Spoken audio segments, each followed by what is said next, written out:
Are you ready to step into a world where history isn't just dusty old pages? Turn off all the lights, pull your blanket up tight, and let me guide you to a wild medieval Europe where the whispers of the past will come alive right in your room.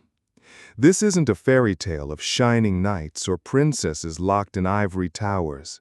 This is the life of the Vikings, a symphony of survival, love, and honor, where every rule you thought you knew is shattered. You'll be astonished by how free love could be, or how a single, careless word could ignite a bloody duel to the death. And prepare yourself, because even bedroom secrets were hardly private. Join me as we uncover the deepest mysteries of the Viking Age. Wherever you're listening from in this world, please leave a comment. Don't forget to hit like and subscribe so you don't miss our next journeys, where every story is a revelation. You lean into the longhouse hearth, its warmth spreading like a balm through your coarse woolen tunic.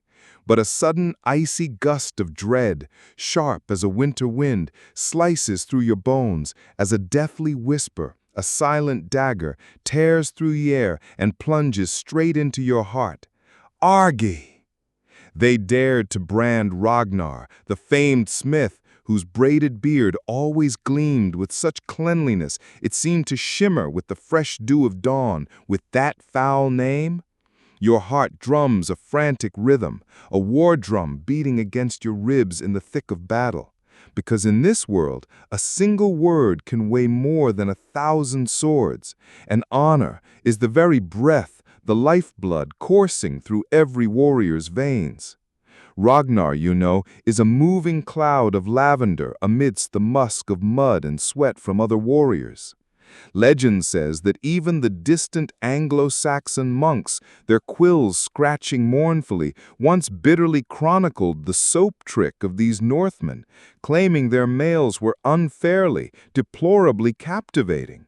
But now, the whispered rumors, a venomous serpent tightening its coils, are constricting his reputation, threatening to seize not only his self-respect, but also his very standing in the Thing, the Council of Chieftains, where every uttered word carried the crushing weight of fate itself. You can feel the scrutiny, a palpable gaze, heavy as cold stones, pressing down upon Ragnar's very breath. You know that in any society, whether it's the clang of axes or the tap of keyboards, there are words that can pierce the soul, sharper than any arrow forged in the hottest fire. And Argi, that name, though it carries no blood, leaves a blazing scar upon a Viking man's honor, transforming him into a ghost haunting his own daylight existence. You can feel the prickling sensation as you witness the eyes of those around you, a chilling blend of curiosity, contempt, and a deep, unacknowledged fear. People say that a secret buried deep beneath the sands of time might be the very reason Ragnar clings to his cleanliness with such obsessive devotion, not merely for honor, but for a vow etched deep into his very bones, a silent yearning that only the ancient walls of this longhouse truly comprehend.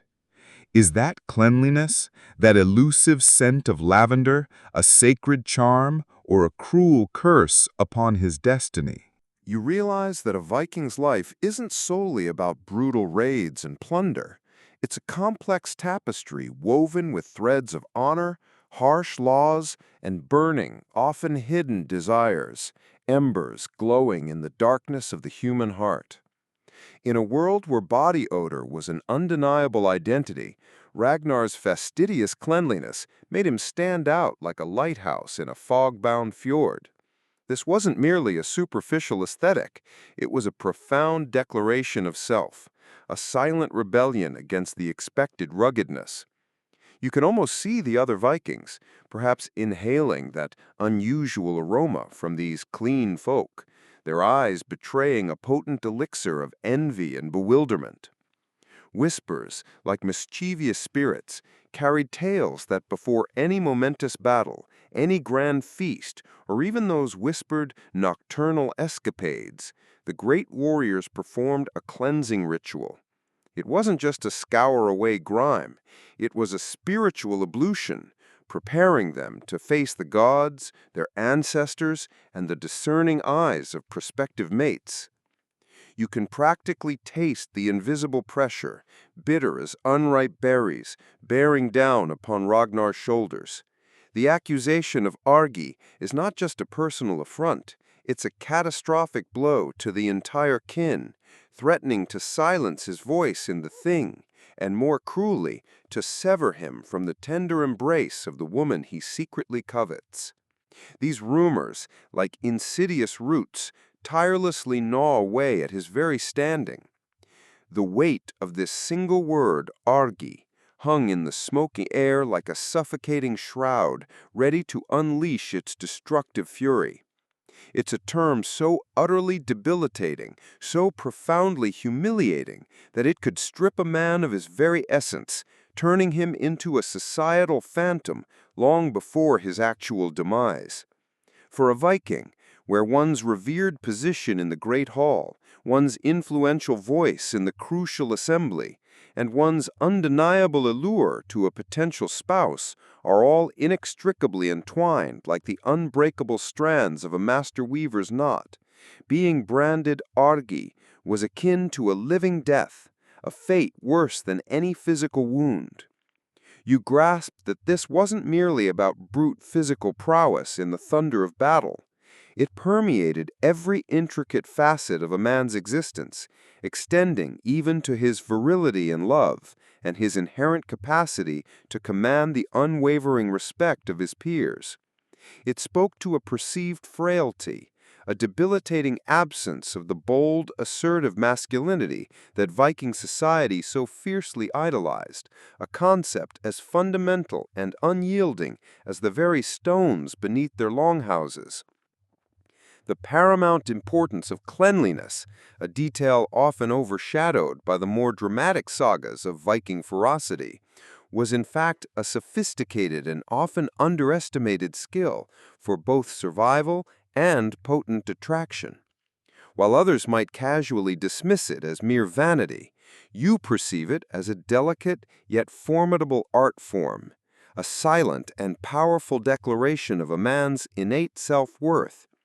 It distinguished Ragnar from the common throng like a rare gleaming jewel found among dull pebbles, rendering him not just appealing, but profoundly intriguing to those who sought a partner embodying both raw strength and subtle refinement. This wasn't about being pampered in luxury. It was about meticulously presenting oneself as a viable, truly desirable mate, worthy of deep respect and vigorous procreation, a blazing beacon of health and vitality in a world constantly shadowed by disease and decay. The sagas, those timeless echoes of their lives and legends, frequently spoke of cleanliness as a definitive mark of true nobility, a stark distinction between the free-born man and the unfortunate thrall. You can almost feel the silent, appraising judgment passed by the women, their sharp, discerning eyes noting the meticulous braids, the telling absence of grime beneath fingernails, small, intimate details that whispered volumes about a man's very character.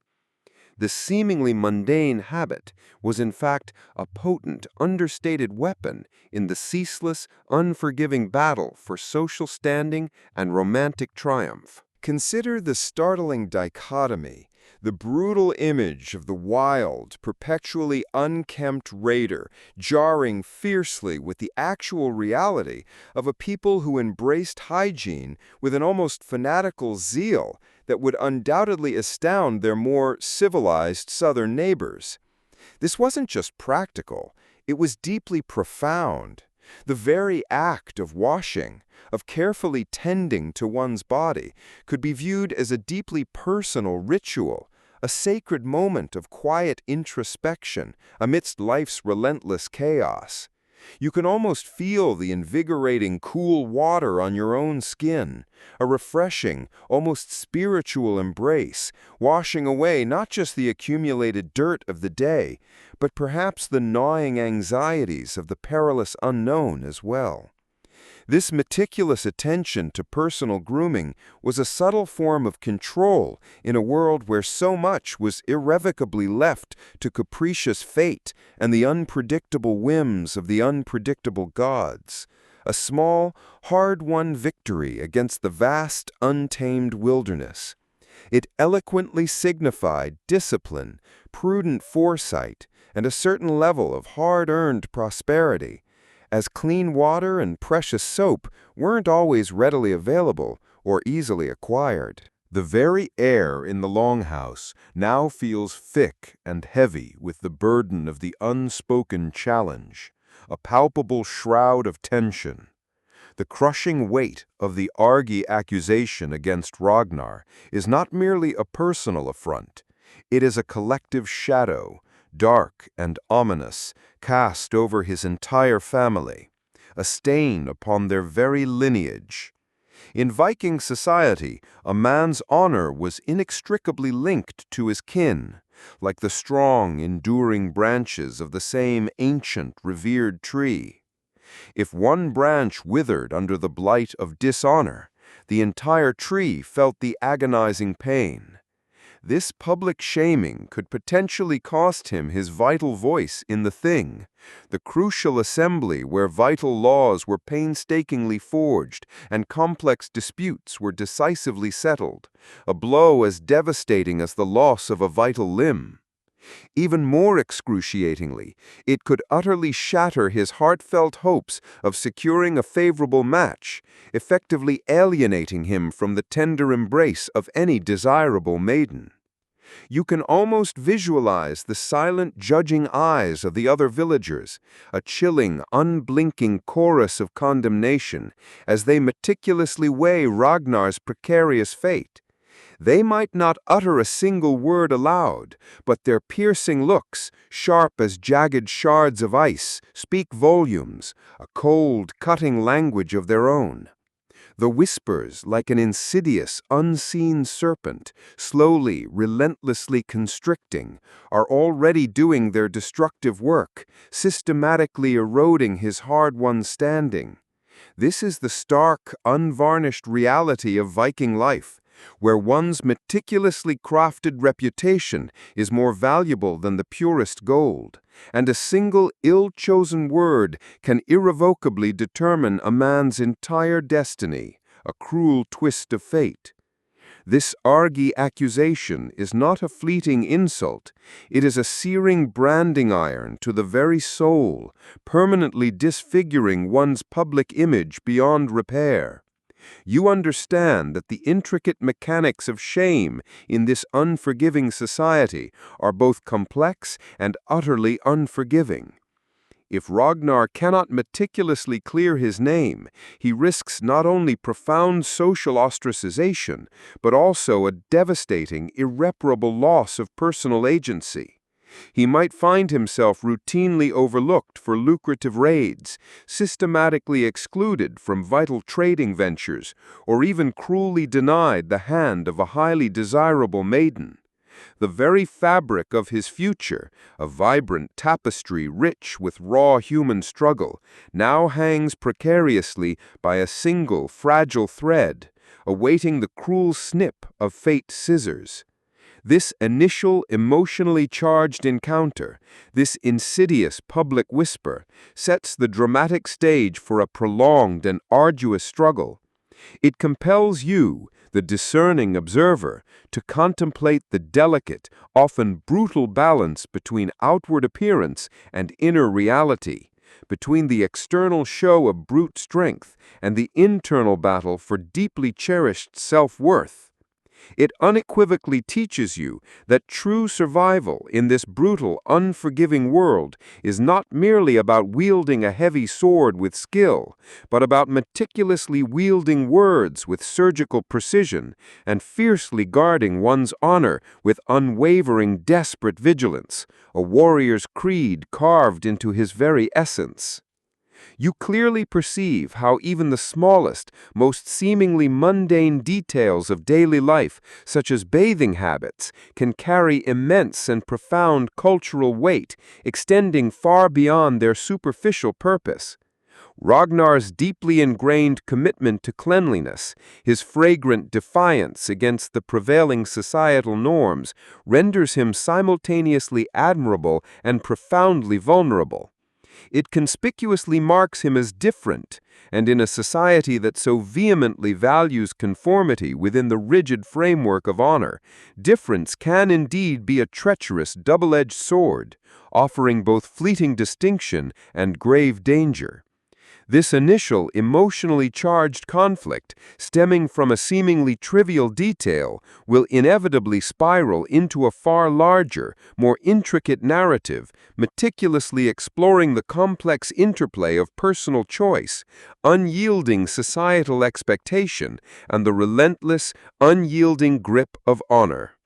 The lingering scent of lavender and the biting sting of shame now irrevocably define Ragnar's immediate future, a stark and brutal contrast that powerfully promises a journey far more intricate and emotionally resonant than any simple saga of raid and mere conquest.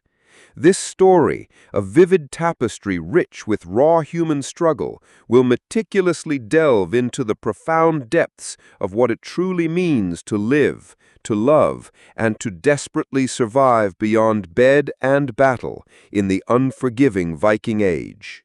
You sit amidst the long house, the wind a haunting keen, a banshee shriek through the wooden wall's unseen cracks, its icy touch a venomous serpent coiling around each bone as the deep winter night swallows the world whole.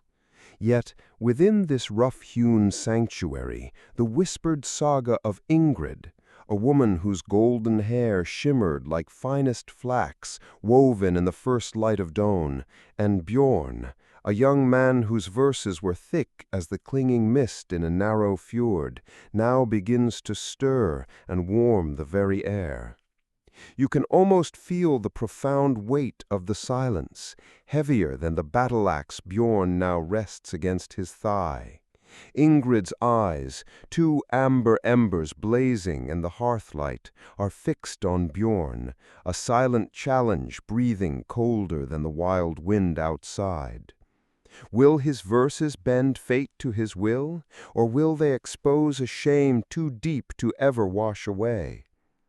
You grasp that the Vikings were not simply masters of the swinging axe, they were cunning architects of language, their minds vast arsenals stocked with words, truly gifted skaldic poets. Bjorn's poetry, a dense thicket of complex metaphors, was far more than mere praise. It was a sophisticated form of courtship, a grueling duel of wits, where every carefully chosen word was aimed with the lethal precision of a master Fletcher's arrow.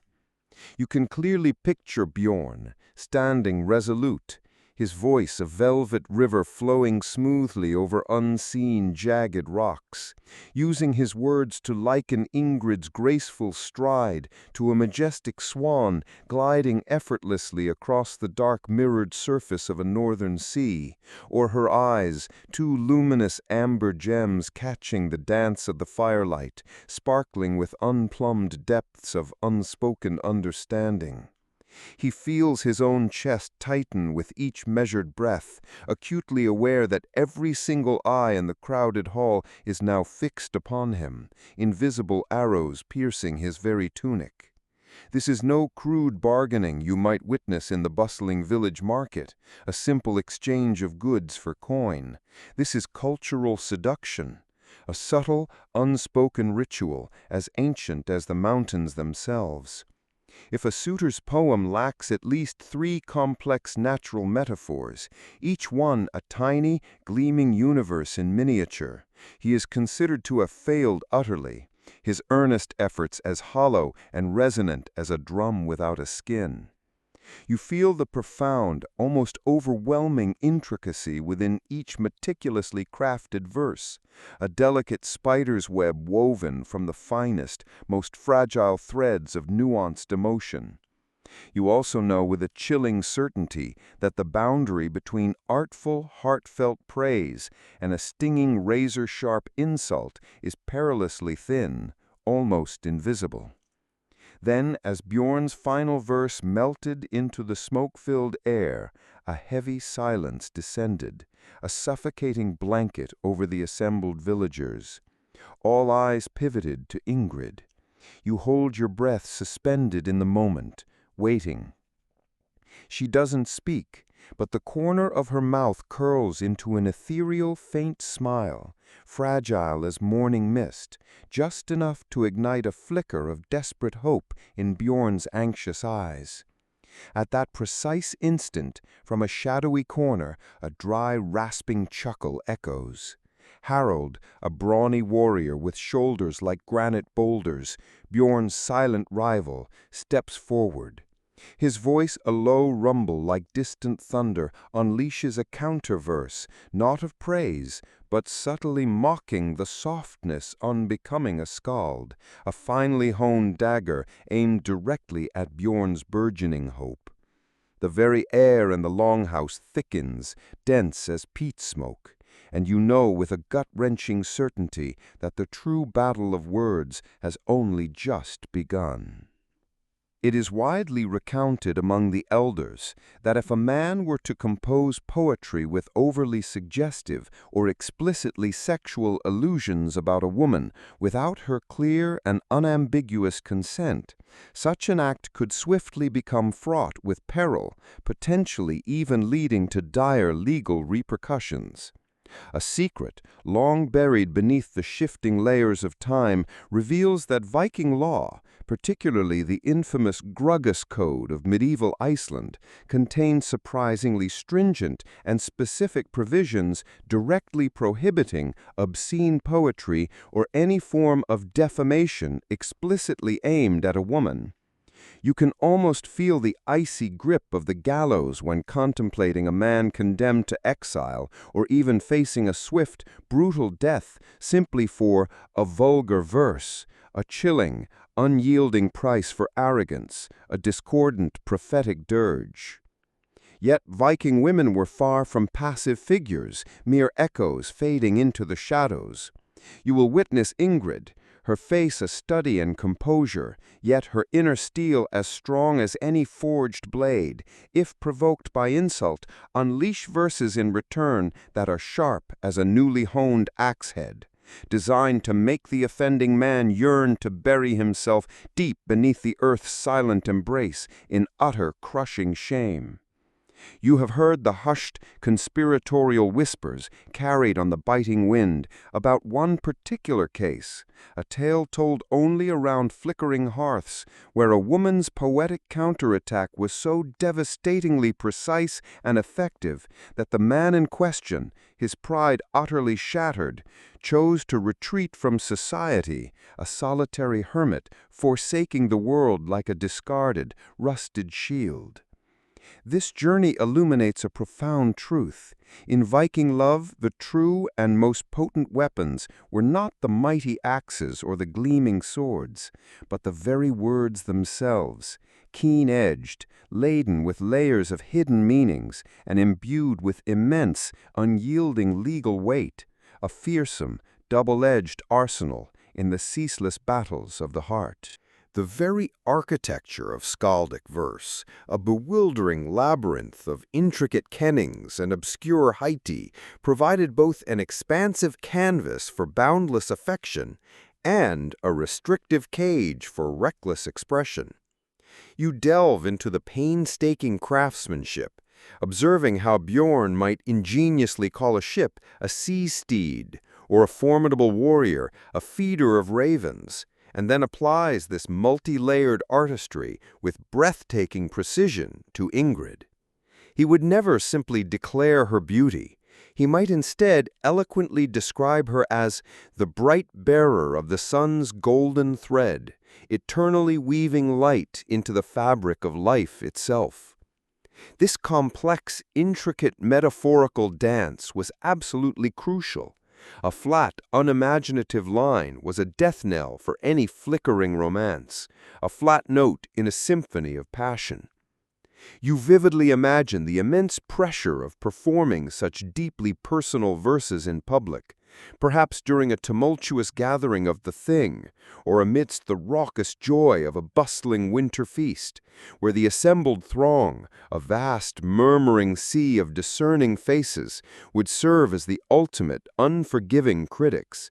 The very atmosphere would be simultaneously sacred and fiercely competitive, a gladiatorial arena where words, not swords, were the true weapons. The perilously fine line between heartfelt, sincere adoration and a cutting, soul-crushing insult was not just an abstract concept.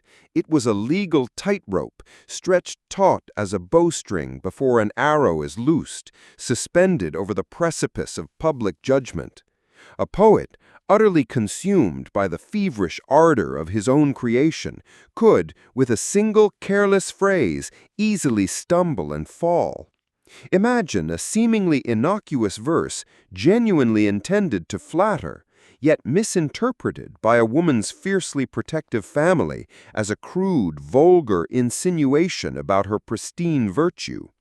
Such a devastating error could instantly ignite a brutal feud, a wildfire roaring through the quiet, interconnected community, demanding swift and harsh compensation, or, in more grievous instances, plunging families into the unending darkness of a blood feud. The Gragas Code, a stern, unyielding father figure overseeing the community, meticulously outlined transgressions involving poetry, unequivocally recognizing the immense, almost supernatural power of words to wound as deeply and irrevocably as any physical weapon. This ancient hallowed legal text, a profound testament to their surprisingly complex and organized society, served as a constant, stark reminder that the cherished freedom of expression came with the heavy, unshakable burden of profound responsibility. You silently ponder the unspoken agreement, the invisible rules that meticulously govern such public displays of affection, and how a seemingly minor misstep could unleash a cascade of devastating consequences, a terrifying domino effect of misfortune, its echoes reverberating through generations. The concept of consent in the delicate context of poetic creation might strike you as surprisingly modern, a faint whisper from the distant future echoing eerily in the ancient past. Yet Viking law, a surprisingly nuanced and forward-thinking system, did possess mechanisms specifically designed to protect a woman's hard-won reputation from unwanted, unsolicited poetic advances. If a man, perhaps overly emboldened by his own perceived wit or a few too many horns of potent mead, dared to compose a deeply defamatory verse about a woman, particularly one laden with explicit sexual undertones, without her clear and undeniable permission, or in a manner that brazenly dishonored her, he faced severe and unsparing legal repercussions. This was not merely about causing personal offense, it was about the profound violation of her public image, an indelible stain upon her family's hallowed name.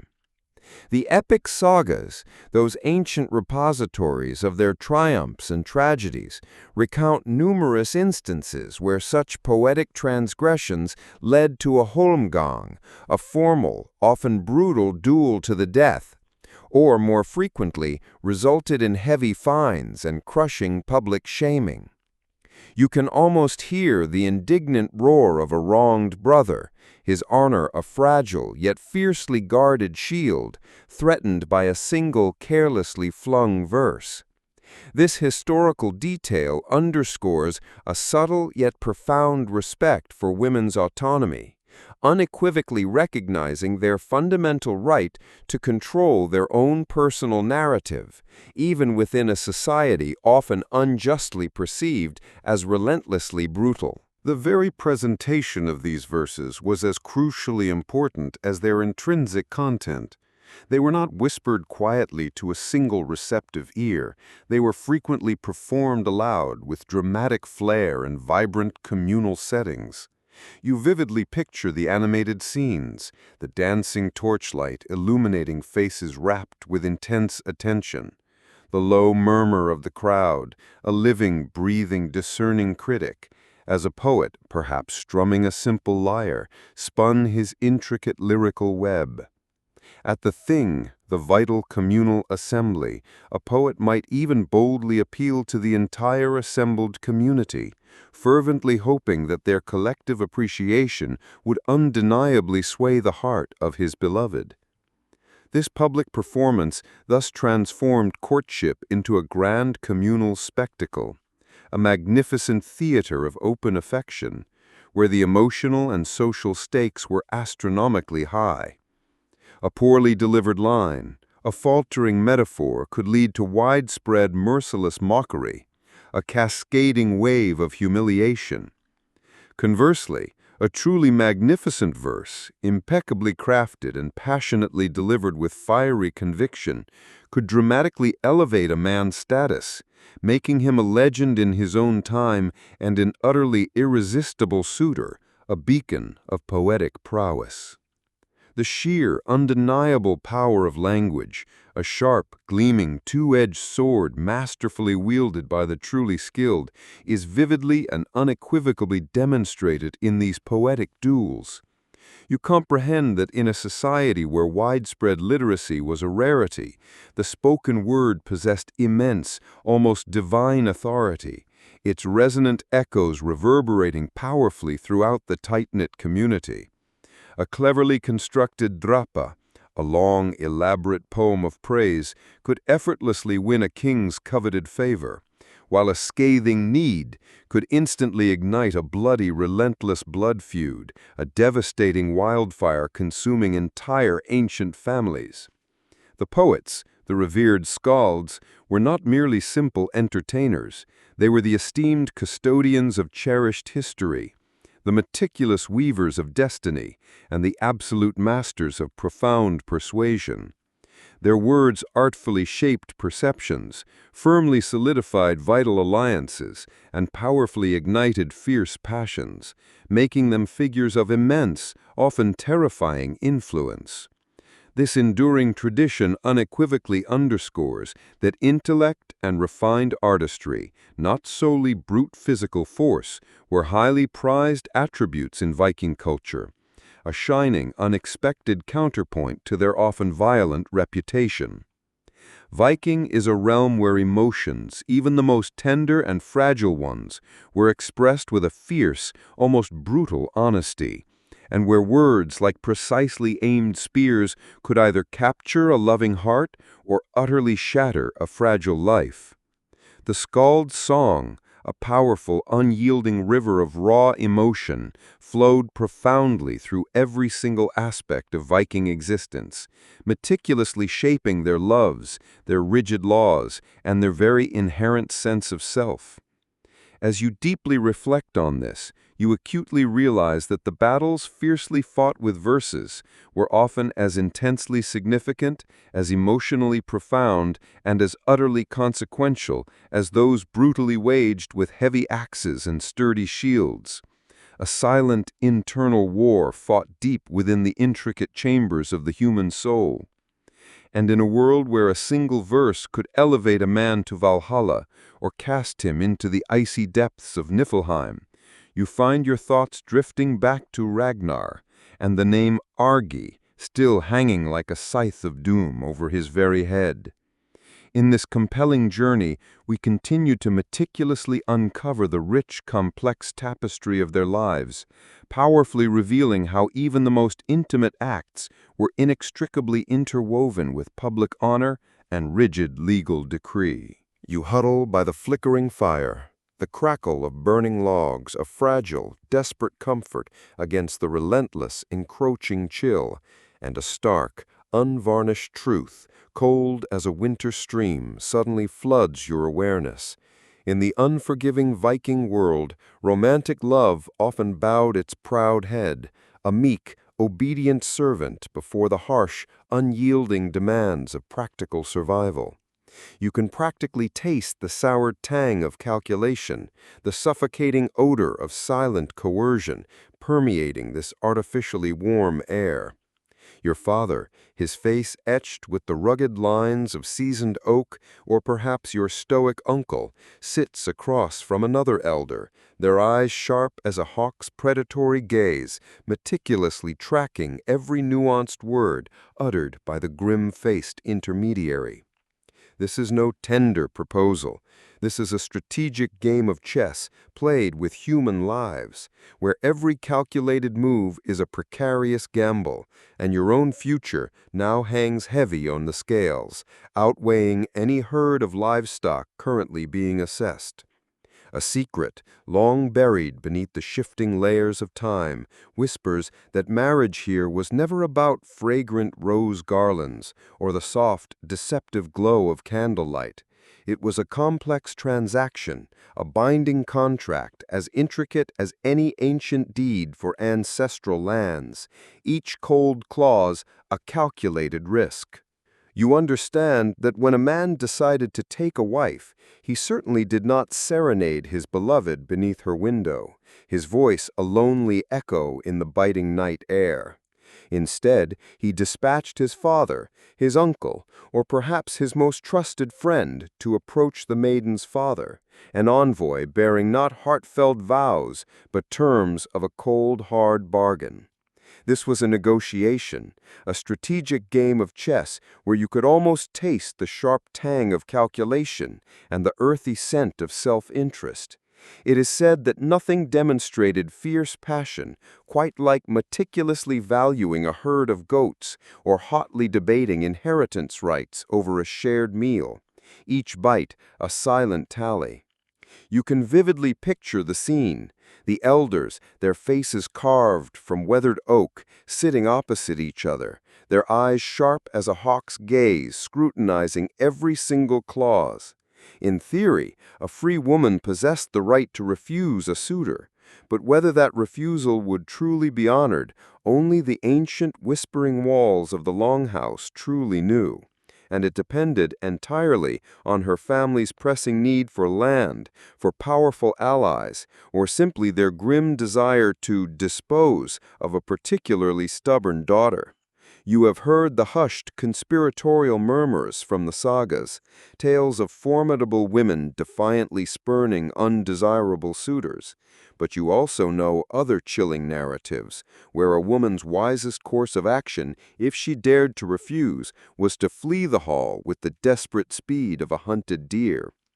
This chilling duality reveals the frightening, terrifying flexibility of familial power, a brutal truth etched into the very stones of their society.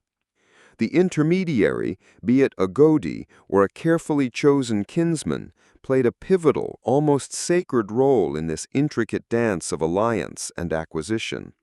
He was far more than a mere messenger. He was a master negotiator, his words finely honed tools of persuasion, his deep knowledge of lineage and wealth a potent, often intimidating weapon.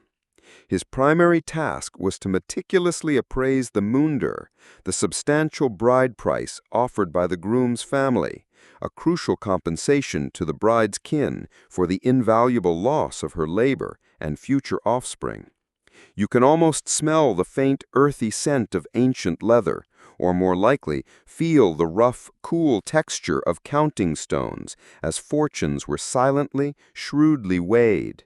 The meticulous valuation of livestock, each goat a living coin, each sturdy cow a breathing, walking asset, and the intricate dissection of ancestral landholdings all served to ensure the maximum possible benefit for the respective kin groups. This entire process, a complex, unyielding algorithm of survival, wasn't merely about the two individuals, it was fundamentally about solidifying the family's precarious position, weaving new, stronger threads of power into their already intricate and fragile social tapestry. It was then that the slightest, almost imperceptible catch in Asta's throat, your own cousin, whose heart you knew beat for a poor but kind hunter, fractured the tense, almost unbearable silence. She merely adjusted her intricately carved hairpin, a seemingly innocent gesture, but her hand trembled subtly, a tiny telltale sign hidden beneath the voluminous folds of her coarse cloak. You know that her father, Olaf, was relentlessly pushing her into a marriage with Grim, an ancient, corpulent jarl, wealthy beyond measure, in exchange for crucial protection for their vulnerable borderlands.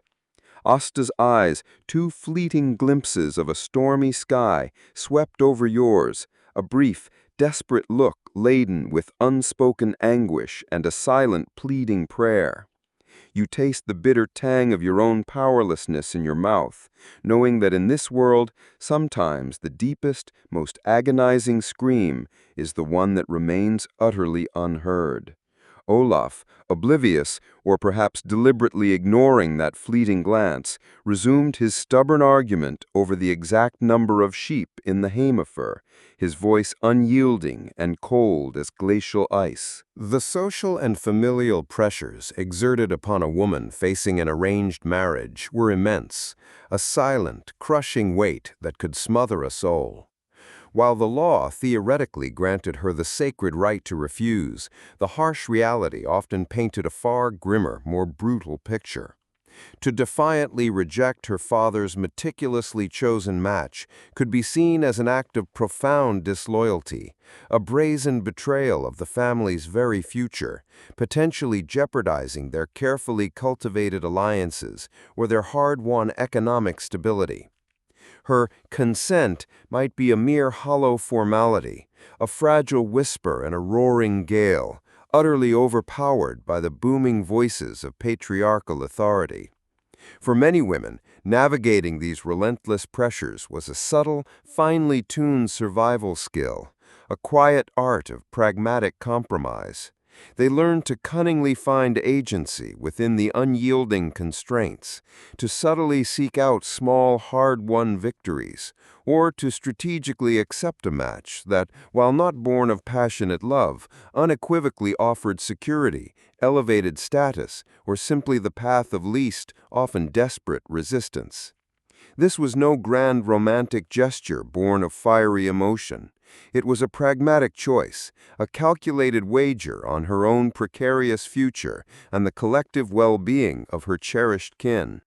The unspoken, often tragically unwritten terms of these marriage contracts extended far beyond mere property exchanges.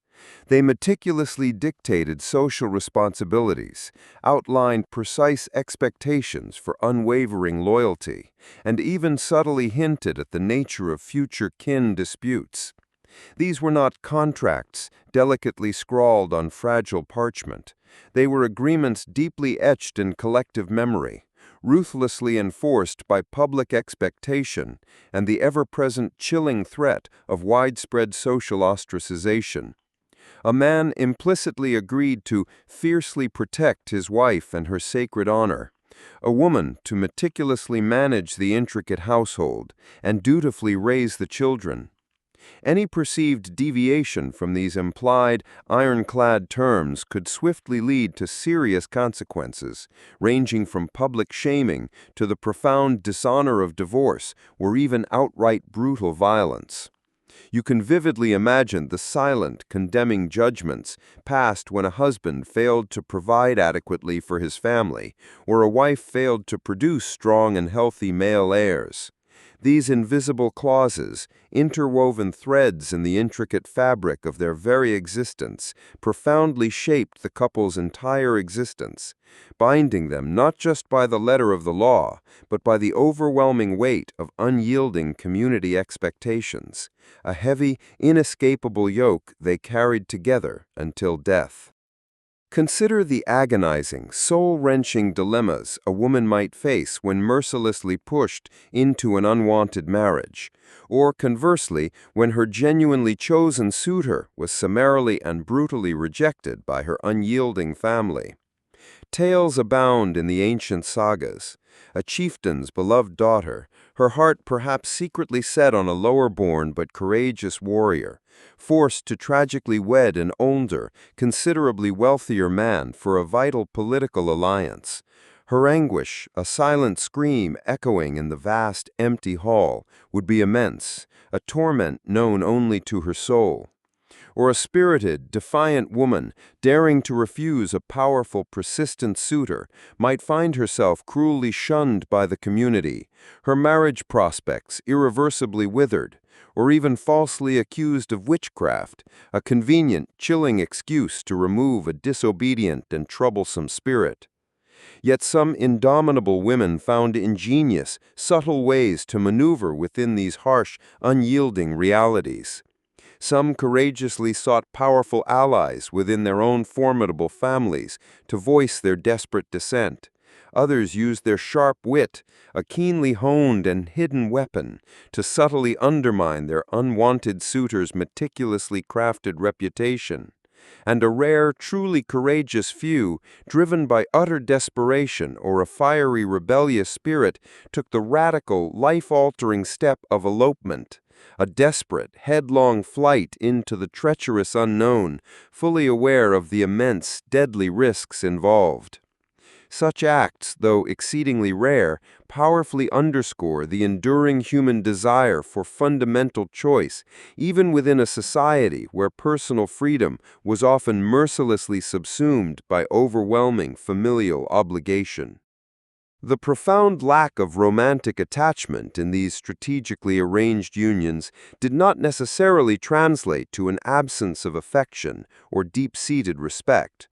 Over time, many couples, forged in the crucible of shared hardship, mutual survival, and the unwavering commitment to their children and kin, genuinely forged deep, unbreakable bonds. It was a love built not on fleeting, ephemeral passion, but on the unyielding, solid bedrock of shared purpose, a sturdy vessel expertly weathering life's fiercest storms. The harsh, brutal realities of Viking life unequivocally demanded practicality over poetry, strategic alliance over fleeting ardor. Marriage was inherently a strategic partnership, a crucial means to consolidate dwindling power, ensure precarious prosperity, and perpetuate the vital lineage. For the Viking, survival itself was the grandest, most epic romance, and a marriage that unequivocally strengthened the clan was its truest, most profound expression, a lasting testament to enduring strength and resilience. This journey into Viking marriage illuminates a striking contrast with modern notions of love and partnership. It reveals a world where personal desires often bent to the will of the collective, where individual happiness was secondary to the stability and strength of the kin group. The absence of traditional romance was compensated by a fierce dedication to family, a pragmatic understanding of life's brutal demands, and an unwavering commitment to the continuation of their lineage. You see how resilience, adaptability, and a deep understanding of societal norms were crucial survival skills, not just for men on the battlefield, but for women navigating the intricate webs of domestic and familial politics. This profound aspect of Viking life, often overlooked, demonstrates that their society was built on layers of practical wisdom, a complex machine fueled by necessity. As the fire crackles lower, casting long, dancing shadows across the longhouse walls, you reflect on the immense, suffocating pressure inherent in such a system.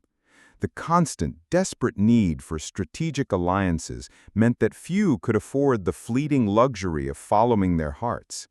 Every arduous negotiation, every carefully exchanged glance, every meticulously worded proposal carried the crushing weight of generations.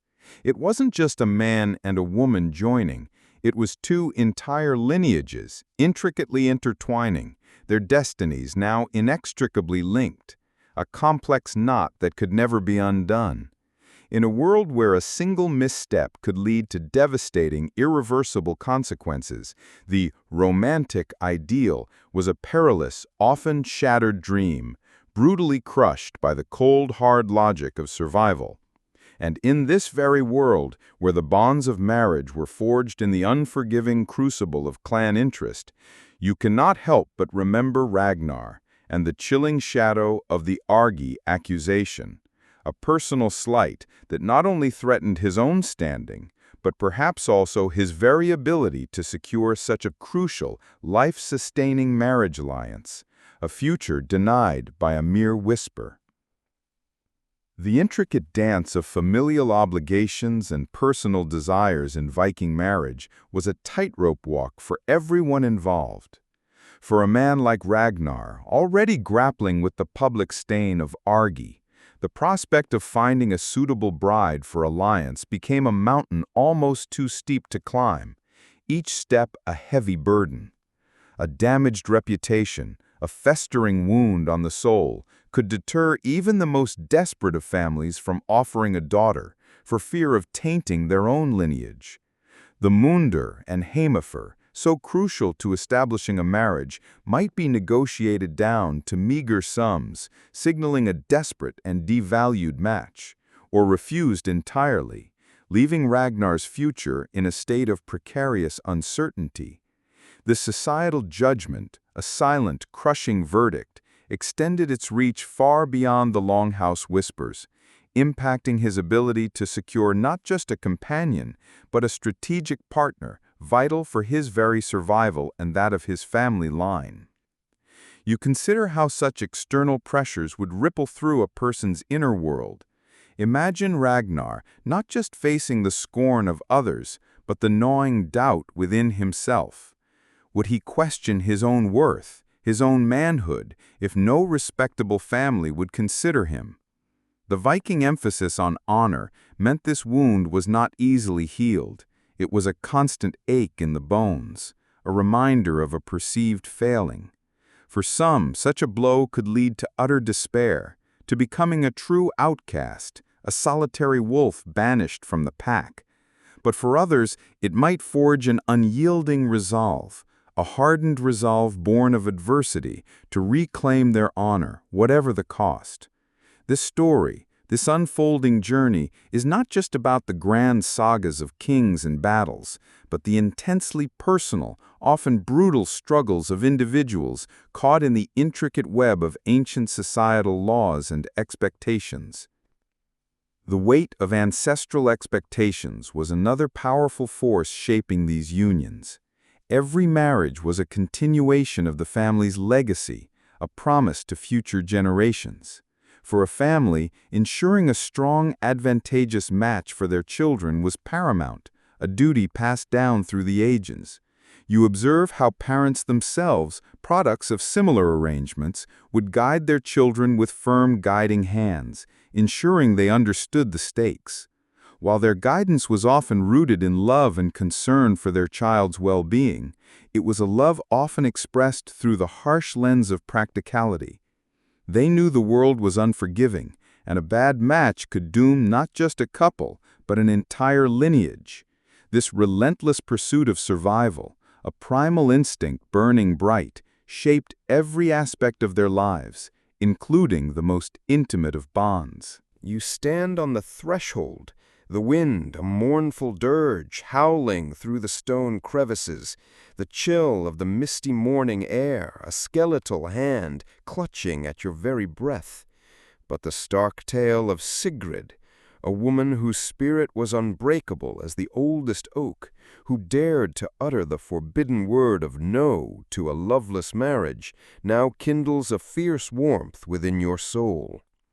While across much of medieval Europe, divorce was a torturous, drawn-out sentence, a labyrinth of legal and ecclesiastical chains, in this untamed land it was a surprisingly wide-open door, a swift, clean cut to unwanted bonds.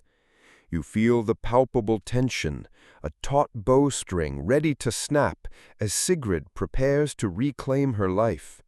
Every eye in the smoky hall is now a pinprick of judgment, a silent witness to a defiance that could either liberate or utterly destroy. You understand that a Viking woman, unlike her subjugated sisters across the Christianized continent, could terminate her marriage with remarkable swiftness simply by standing before chosen witnesses and loudly declaring her departure, often right at the threshold of the home she shared with her husband, or, even more intimately, by the very marriage bed they had once shared. You can vividly imagine the raw, defiant scene, Sigrid standing tall, her voice a clarion call echoing like a war horn across a vast, turbulent sea, listing the unassailable reasons for her departure. Perhaps the husband's blatant abandonment, brutal, unyielding violence, or even those infuriating petty habits that had become utterly unbearable, 1,000 tiny cuts to her spirit. No cumbersome paperwork was required, no austere ecclesiastical court, merely 3 public declarations before credible witnesses, each word a hammer blow to the chains of matrimony. This was the chillingly practical medieval version of "It's not me, it's you," bellowed for all to hear amidst a strained evening feast. You feel the audacious bravery and the tremendous latent power coursing through that singular, defiant moment. What's even more astonishing is that Viking women frequently left these dissolved unions with their precious dowry intact, and in certain instances they remarkably retained control over valuable land or cherished property they had brought into the marriage. You can easily picture it. A divorced woman was no societal outcast, no scorned shadow of her former self. Many indeed remarried, especially if they were independently wealthy, possessed valuable skills, or were the kind of formidable woman who could wrestle a stubborn goat into submission without so much as a flicker of an eyelid, her will as strong as iron. You have heard the hushed conspiratorial whispers from the sagas, tales of an unsettling truth that sometimes these separations were anything but peaceful, capable of igniting bitter accusations, festering hatred, and dramatic, even violent retreats worthy of an epic blood-soaked legend. The ritual of divorce was surprisingly precise considering its informal appearance. 3 public declarations were paramount, one made inside the marriage bed, signifying the intimacy of their bond and its breach, a second at the main door of the house, representing the public face of their shared life, and a third outside the house, marking her full separation from the household and the community's acknowledgement. Each declaration had to be made before a specific number of witnesses, typically 2 or more for each location, ensuring the legal validity and preventing future disputes. You can almost feel the raw tension in the air as Sigrid, her jaw set, uttered each phrase, the words sharp as ice, cutting through the comfortable illusion of their shared life. The assembled witnesses, their faces unreadable masks, absorbed every syllable, knowing their testimony might be called upon later, a living record of dissolution. This meticulous verbal process, devoid of written law, was a testament to the power of communal memory and verbal contract in Viking society, a binding spell woven from spoken words. Indeed, it was the very remembrance and corroboration of those present, not ink on vellum, that transformed a personal intention into an undeniable legal truth before the entire community. Suddenly, a dry, guttural cough broke the heavy silence from the far end of the hall, where the formidable Jarl Thorstein, the husband's uncle, sat. His eyes, cold as honed steel, swept over Sigrid, a silent, scathing judgment and an unmistakable warning passing between them. Without a single spoken word, you could feel the immense weight of his disapproval, a crushing stone upon Sigrid's nascent freedom, and the unspoken threat hanging in the air. Though technically liberated, you knew Sigrid's footsteps out of this house would not be entirely unburdened by that chilling, condemning gaze. The impact of divorce on child custody and farm control reveals a fascinating aspect of Viking family law, often demonstrating a surprising advantage for women. While custody arrangements could vary widely based on individual circumstances and the financial standing of each parent, children were often divided based on age and gender. Younger children, particularly girls, might remain with the mother, while older boys might stay with the father to learn trades or warfare. Crucially, a woman's right to her dowry, the heimafur, often meant she retained control over significant assets, including land or movable wealth. This financial independence provided a critical safety net, enabling her to establish a new household, support her children, and even attract new suitors. You can almost see Sigrid, her gaze firm as the North Star, surveying her portion of the livestock or the boundaries of her reclaimed land, a tangible symbol of her newfound freedom and autonomy, a future she could now build on her own terms. This aspect of Viking law truly made divorce a powerful tool for survival, a chance for women to escape unbearable conditions and rebuild their lives on solid ground, a phoenix rising from the ashes of a broken union. The sagas, those ancient chronicles etched in the very fabric of their history, are replete with dramatic tales of divorce, showcasing that this liberation often came hand in hand with intense social tensions and profound consequences. There's the unforgettable saga of Odd the Deep-Minded, who, upon realizing her husband was a closet cross-dresser, promptly divorced him for this disgusting habit, a public shaming that would have been unthinkable in most other medieval societies. Or the story of Hallgerd Longlegs, a fiery woman whose frequent divorces and fierce independence often led to bloodshed and protracted feuds, her life a turbulent river of conflict. You can imagine the simmering resentment, the bitter accusations hurled across the hall, the quiet animosity that might fester between estranged families, a slow-burning fire of discord. This freedom to dissolve a marriage, while liberating for the individual, could indeed be a disruptive force in a society built on familial alliances, a wrench in the carefully crafted machine of kinship.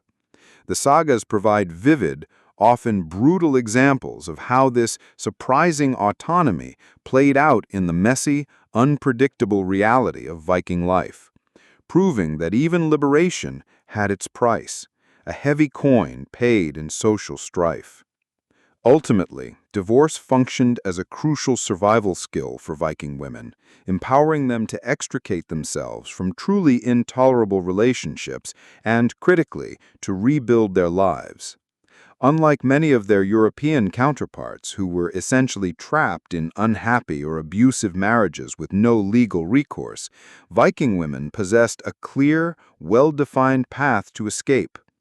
This ability to dissolve a union, to step away from abandonment, cruelty, or even something as seemingly trivial as an offensive personal habit, meant they weren't merely pawns in familial games. They had agency, a hidden strength, a means to protect their physical and emotional well-being, and to ensure their future prosperity, often taking their children and resources with them. You consider the strength it must have taken for a woman like Sigrid to stand before her community, her voice a defiant challenge, and dismantle the very structure of her household, all to carve out a new path for herself and her children. This was not a passive act. It was a profound assertion of self, a declaration of independence etched in the very air. This surprising flexibility in Viking marriage law underscores a pragmatic approach to societal stability. While alliances were crucial, the ability to rectify a truly dysfunctional or harmful union prevented deeper, more destructive conflicts within the community. It was a societal valve, a necessary pressure release, allowing for realignment without absolute societal collapse. The focus remained on the health of the kin group, And sometimes, the best way to ensure that was to allow a broken bond to be severed cleanly. This perspective, so alien to other cultures at the time, illuminates the unique character of Viking society, where adaptability and a fierce self-reliance often trumped rigid, abstract moral codes, a testament to their inherent practicality. You feel the biting chill of the dawn wind as layers of mist, ghostly tendrils, cling stubbornly to the thatched roofs of the longhouses, obscuring the world in a veil of secrecy. But the vibrant story of Astrid, a young woman whose eyes sparkled with the unfettered light of a wild spring, and whose spirit was as boundless as the northern sea, now pulls you into a world where love was not shackled by the rigid, stifling rules of chastity or propriety, as you might have grimly imagined for the grim Middle Ages. Here, desire was a raw, untamed force, acknowledged and, within certain bounds, embraced. You sense the electric tension in the crisp air, knowing that even the most discreet passions could ignite unexpected consequences, a spark in a tinderbox. You understand that, unlike their overly fastidious European neighbors, the Vikings possessed a remarkably flexible perspective on premarital relationships. For them, the notion of two consenting adults engaging in a romantic liaison before marriage was neither strictly taboo nor inherently scandalous. It was simply life. You'll find that families might raise a single eyebrow, or perhaps even both, if the timing seemed suspicious. Perhaps an unexpected pregnancy arising before the formal exchange of vows, a blossoming belly before the binding contract. But they certainly wouldn't lock their daughters in towering, isolated keeps or invent outlandish, torturous chastity belts. Virginity was never considered the sole measure of a woman's intrinsic worth.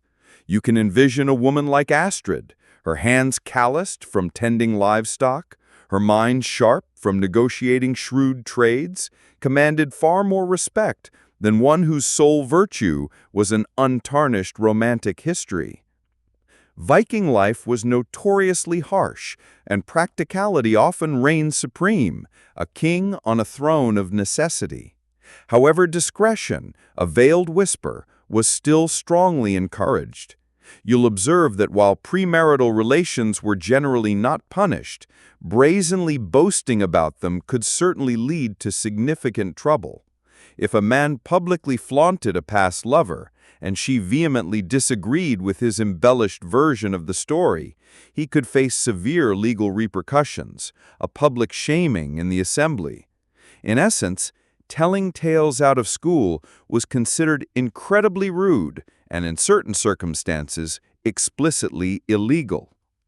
You may have heard tales, whispered low around flickering hearths, of a young boastful warrior who, seeking only to impress his drunken companions, unwisely bragged of his intimate liaison with a merchant's spirited daughter. Then, at the very next thing, public assembly, the woman herself, far braver than he had ever imagined, stood tall. Her voice, a whip cracking through the crisp air, publicly exposed his empty words, and, with a withering gaze, reminded all assembled of his small stature in all matters. The collective laughter and public humiliation that followed were often far more devastating than any material fine, a brand burned onto his very soul.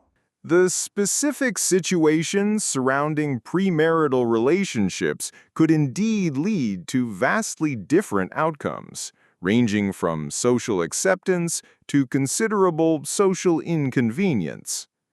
A consensual premarital liaison, if handled discreetly and without public fanfare, was largely overlooked. It was often viewed as a natural phase of courtship, allowing individuals to test compatibility before the profound commitment of marriage.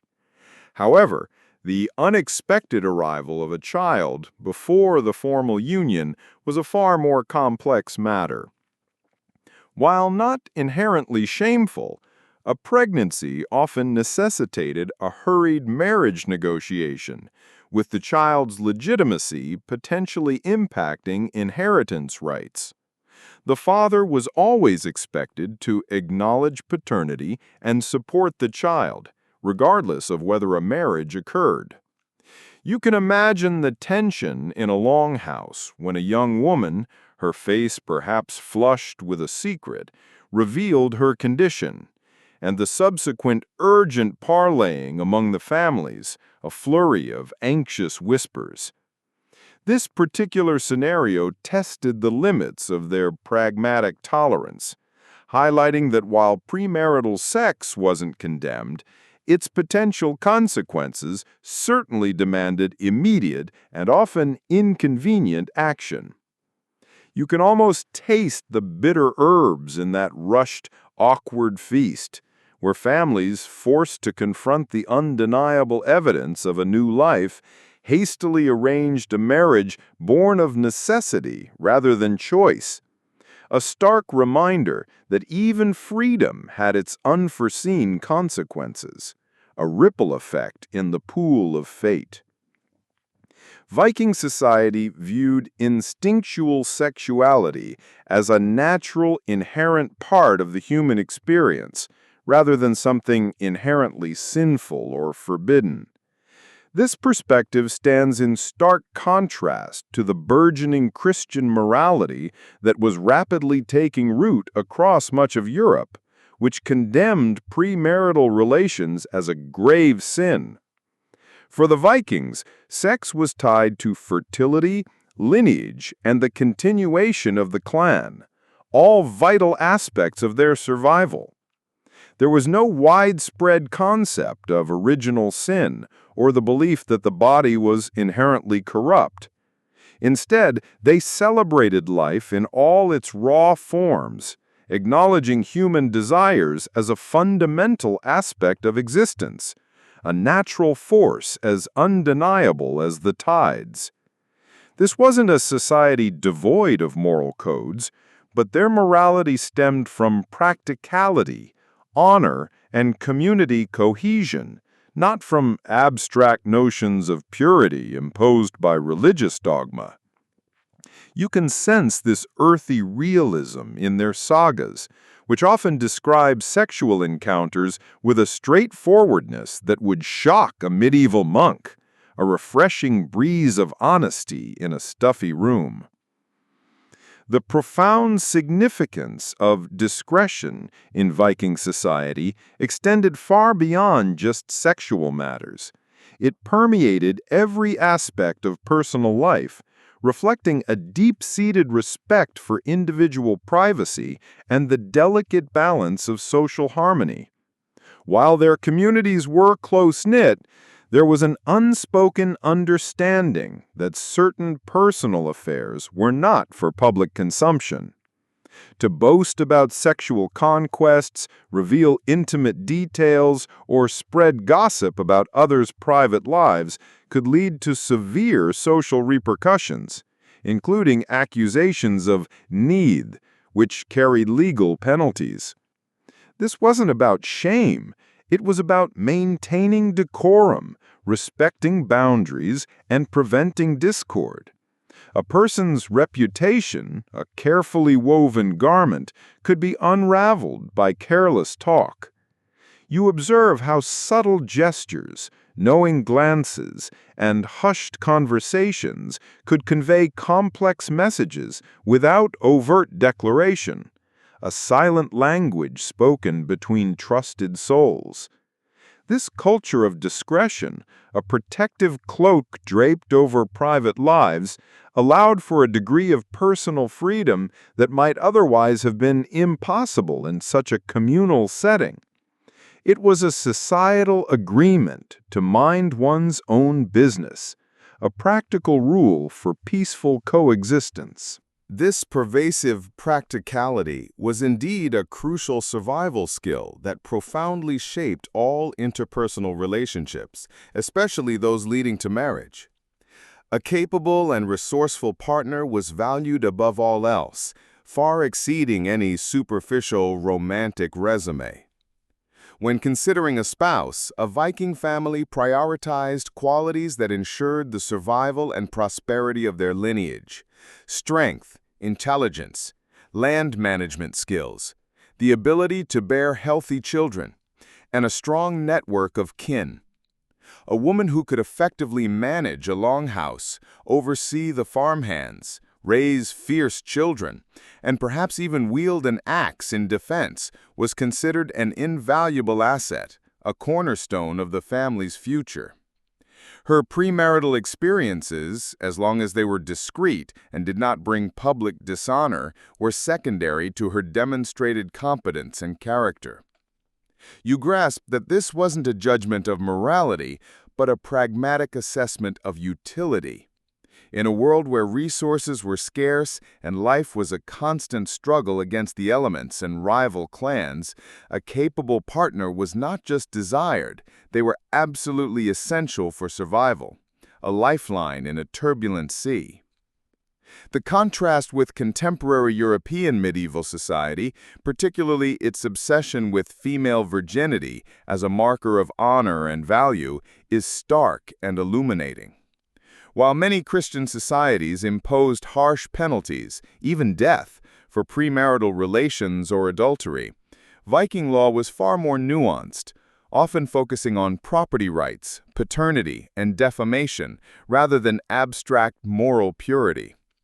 This difference stemmed from fundamentally different worldviews.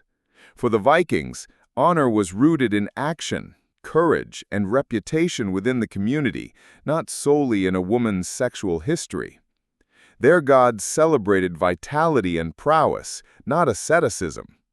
This allowed for a more fluid understanding of relationships, where the consequences of actions were judged by their impact on the social fabric and the survival of the kin group, rather than by divine decree, a practicality forged in the crucible of harsh realities.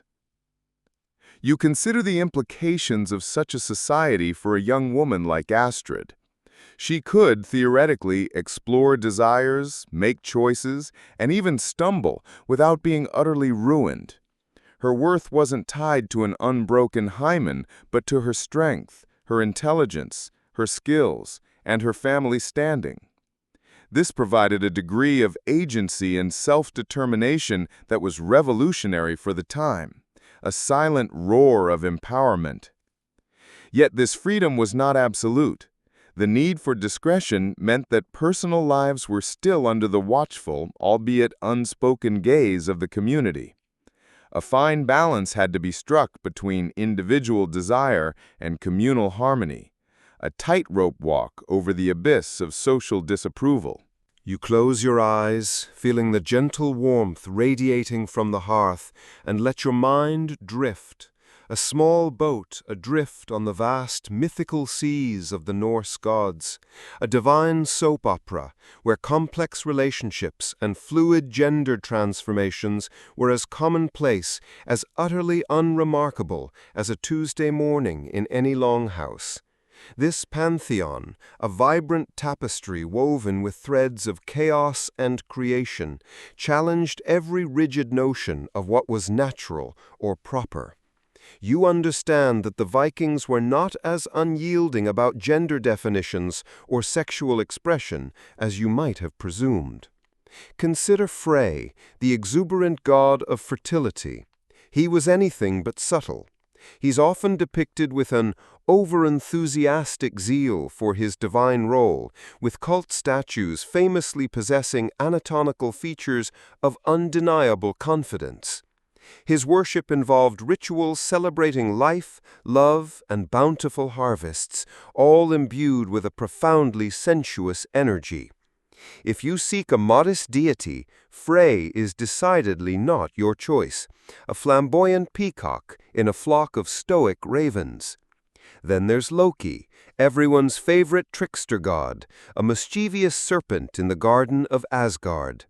You've heard the hushed conspiratorial whispers of a particular tale, where Loki transformed into a mare to distract a magical stallion, and the story concludes so successfully that Loki became pregnant and subsequently gave birth to an 8-legged horse named Sleipnir, a creature of pure mythic wonder. This secret, long buried beneath the shifting sands of time, was considered a peculiar anecdote, a cosmic personnel incident, rather than a scandalous moral failing. In another famous saga, you'll find Thor, the mighty thunderer, famously disguised as a bride to infiltrate a wedding feast and reclaim his stolen hammer. His brilliant plan? Mostly to snarl a lot and desperately hope no one noticed the bride's booming voice or her suspiciously bristling beard. Of course they noticed, but the hammer was retrieved, and everyone went home slightly bewildered, their heads spinning like a battle axe. Why do these extraordinary tales matter? Because the Vikings did not perceive love, gender, or intimacy as neat, compartmentalized concepts. Their myths were gloriously messy, remarkably fluid, and utterly inappropriate by your modern standards. In fact, many Norse gods and heroes engaged in relationships that modern cultures would require an entire legal seminar to even begin to explain.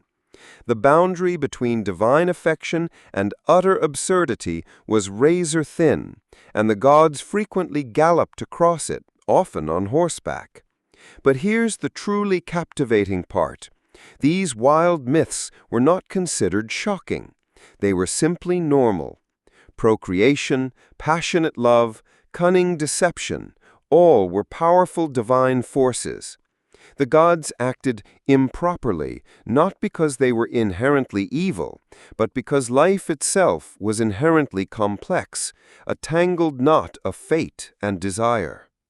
The symbolic significance of this divine gender fluidity runs much deeper than mere peculiar anecdotes. It was a profound way for the gods to embody power, express the inherent chaos of nature, and reflect a reality that transcended rigid binaries. Loki's transformation into a mare to bear Sleipnir isn't just a bizarre incident. It symbolizes the ultimate fertility, the ability to create life even in the most unconventional ways, mirroring the unpredictable abundance and wildness of the natural world. Frey's overt sexuality connected directly to the land's bounty, reinforcing that life itself was a powerful, visceral force, a raw, throbbing pulse. Thor's cross-dressing, while humorous, demonstrates that even the mightiest god could bend gender norms for a higher purpose, reclaiming his sacred tool, protecting Asgard. These divine narratives taught the Vikings that power, fertility, and even strength could manifest in diverse forms, not confined by rigid expectations of masculinity or femininity. This fluidity in the heavens provided a cosmic mirror for human experience, suggesting that life's mysteries embraced a spectrum far wider than simple male and female, a boundless sky of possibility. The influence of these fluid divine myths on the Viking perspective of same-sex relationships in actual society is a complex, nuanced area, given the scarcity of explicit historical records. While the sagas and Eddas don't contain overt celebrations of same-sex partnerships, the remarkable lack of judgment surrounding the gender-bending antics of their gods is a powerful implicit statement. There is no theological condemnation of such acts, no divine wrath aimed at those who transgressed gender roles or conventional sexual pairings. The concept of ergi, or need, was more concerned with public humiliation, passive behavior, or a lack of honor in the context of one's social role, rather than specific sexual acts themselves. This suggests that while a passive role for a man might carry social stigma, the very existence of such a concept implies the existence of same-sex acts. You can infer that perhaps discrete same-sex relationships, or even the acknowledgement of diverse attractions, were tolerated, or at least not fiercely persecuted, as long as they did not publicly undermine one's social standing or violate community honor codes. This subtle acceptance, stemming from the divine example, could be considered a form of social survival skill, allowing individuals to find companionship and love without facing the extreme persecution seen in other medieval cultures. A quiet haven in a storm-tossed world.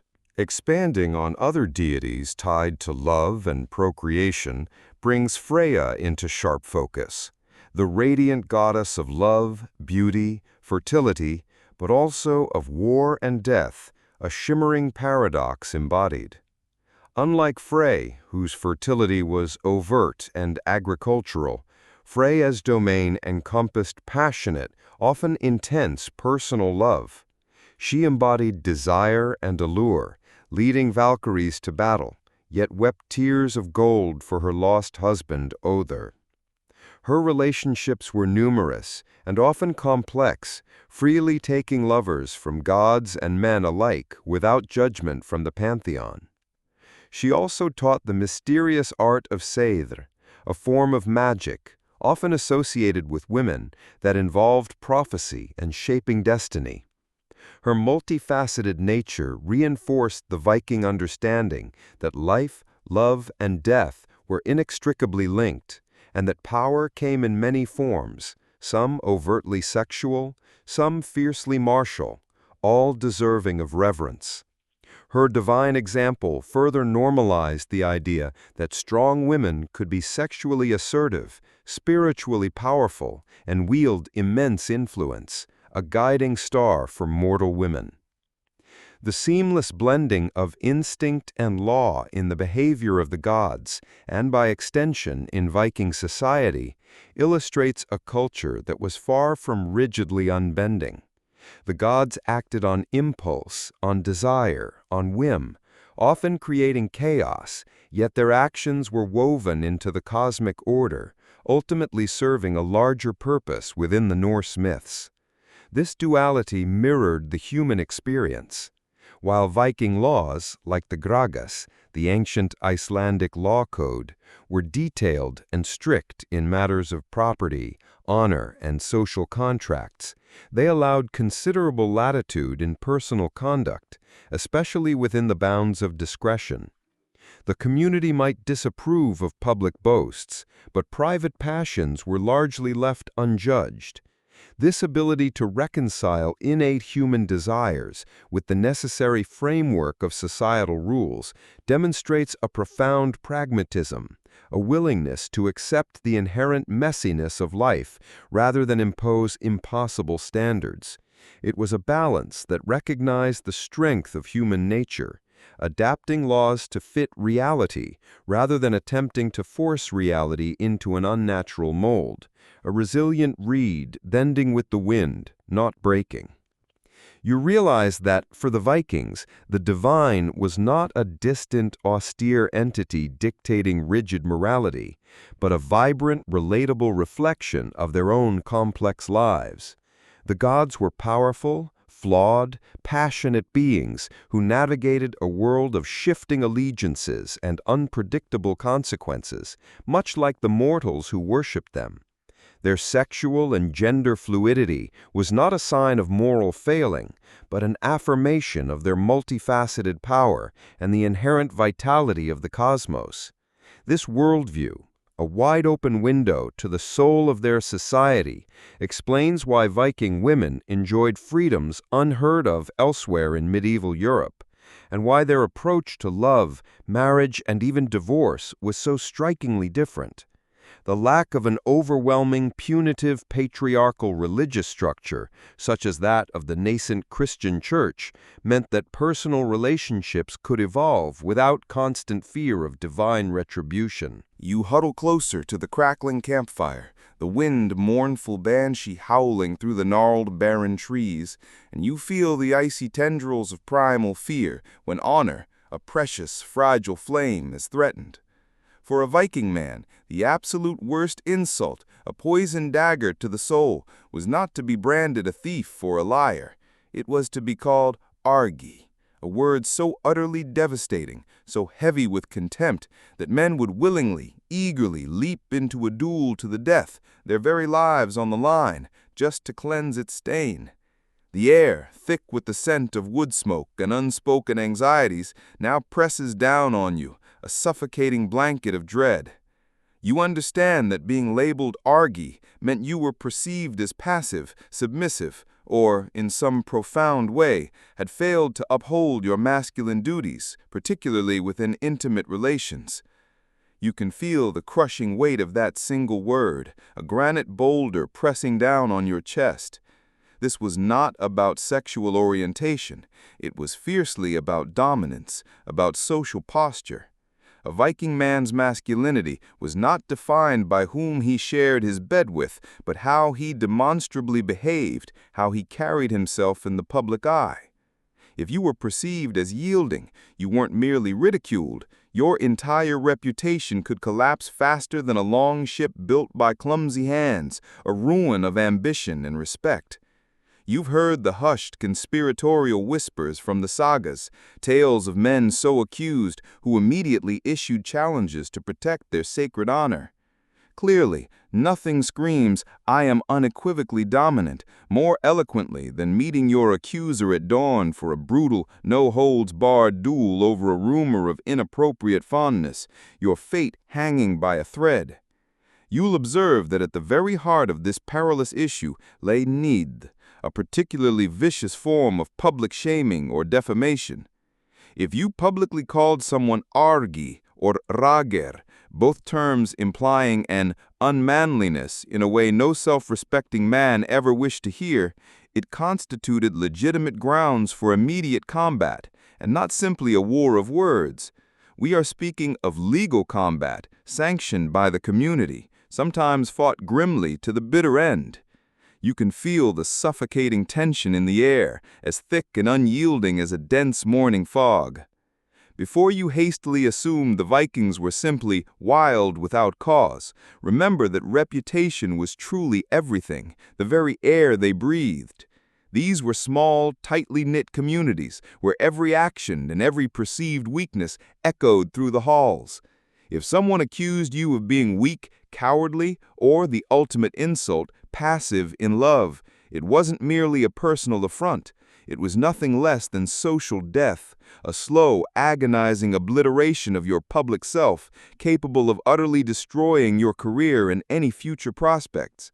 And this powerful, unyielding mechanism cut both ways. If you made an accusation of need that you could not decisively prove in a duel or before the assembled thing, public assembly, you yourself might be the one facing exile, a solitary wolf cast from the pack. Thus, people meticulously chose their insults, their words sharpened blades with extreme caution.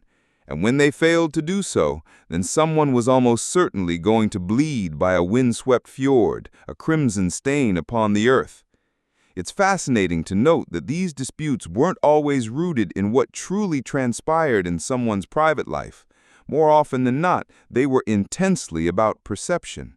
A careless rumor, a casual remark, an ill-timed joke, all could trigger a cascade of chaos if they fundamentally undermined someone's identity or social standing. In short, Viking society was decidedly not chill when it came to trash talk. But all of this reveals something far more profound. Intimacy and public image were always inextricably linked, two sides of the same tarnished coin. A man's reputation in matters of love and control was, in essence, his very strength. If you were mocked for being passive, weak, or losing control, you didn't just lose face. You lost credibility, a precious jewel slipping through your fingers. And once that was gone, good luck keeping your hard-won seat at the chieftain's feast, your influence a mere whisper in the wind.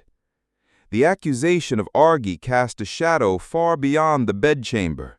A man could be branded argy not only for perceived passivity in sexual relations, but also for a lack of courage in battle, a failure to defend his kin, or even for neglecting his duties as a farmer or a provider.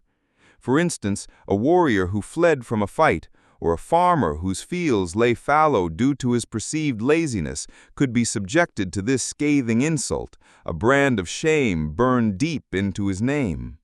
The essence of argy was a failure to embody the core tenets of Viking masculinity: strength, courage, dominance, and unwavering responsibility. It was a social death sentence, a slow, agonizing poisoning of one's very existence, because it undermined the very foundation of a man's identity and his place in the fiercely hierarchical society. You realize this single word could strip a man of his standing, his allies, and even his ability to find a wife, a curse echoing through generations. When an accusation of neath or argy was too grave to be settled by words, the holmgang, the formal duel, became the terrifying, final arbiter. The challenger would loudly declare his intent, often at the thing, establishing the terms of combat. The duel itself followed strict, precise rules. It typically took place on a designated patch of land, sometimes marked by a cloak spread on the ground, or by stones defining the combat area, a sacred arena for spilled blood. Weapons varied, but axes, swords, and shields were common. Combatants often took turns striking or fought until one was wounded, submitted, or died. Crucially, the outcome of the holmgang was legally binding. The victor not only gained prestige, but was legally cleared of the accusation. The loser faced profound consequences, often exile, sometimes death, and always the utter loss of his honor, his name forever stained. For the man who issued the challenge, victory meant not just personal vindication, but a strengthening of his social position, a beacon of renewed respect. For the accused, accepting the holmgang was a desperate gamble, but often the only path to reclaiming a shattered reputation. Refusal to fight meant tacit acceptance of the argy accusation, a self-inflicted wound worse than any blade. The societal psychology behind this obsession with honor was incredibly potent. In small, tightly knit communities with no centralized legal system beyond the thing and the unwritten laws of custom, reputation was literally one's lifeblood, a shield against the harsh world.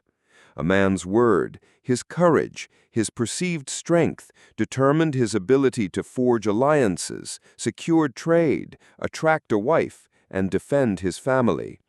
If his honor was questioned, if he was seen as weak or submissive, his entire social fabric unraveled. This made maintaining an unblemished public image an absolutely essential survival skill, a daily battle fought with whispers and glances. The threat of neath ensured that individuals policed each other, enforcing strict adherence to societal norms of masculinity and behavior. It created a constant, simmering pressure for every man to perform his role with unwavering strength and conviction, lest he become a pariah in his own home. You can almost feel the incessant, crushing pressure a Viking man endured to maintain his image of manliness, even when it fundamentally did not align with his true self. He walked a perilous tightrope, a constant performance under the watchful eyes of his community. Every interaction, from the way he spoke to his wife, to the stance during a negotiation, to his reaction to a perceived slight, was scrutinized.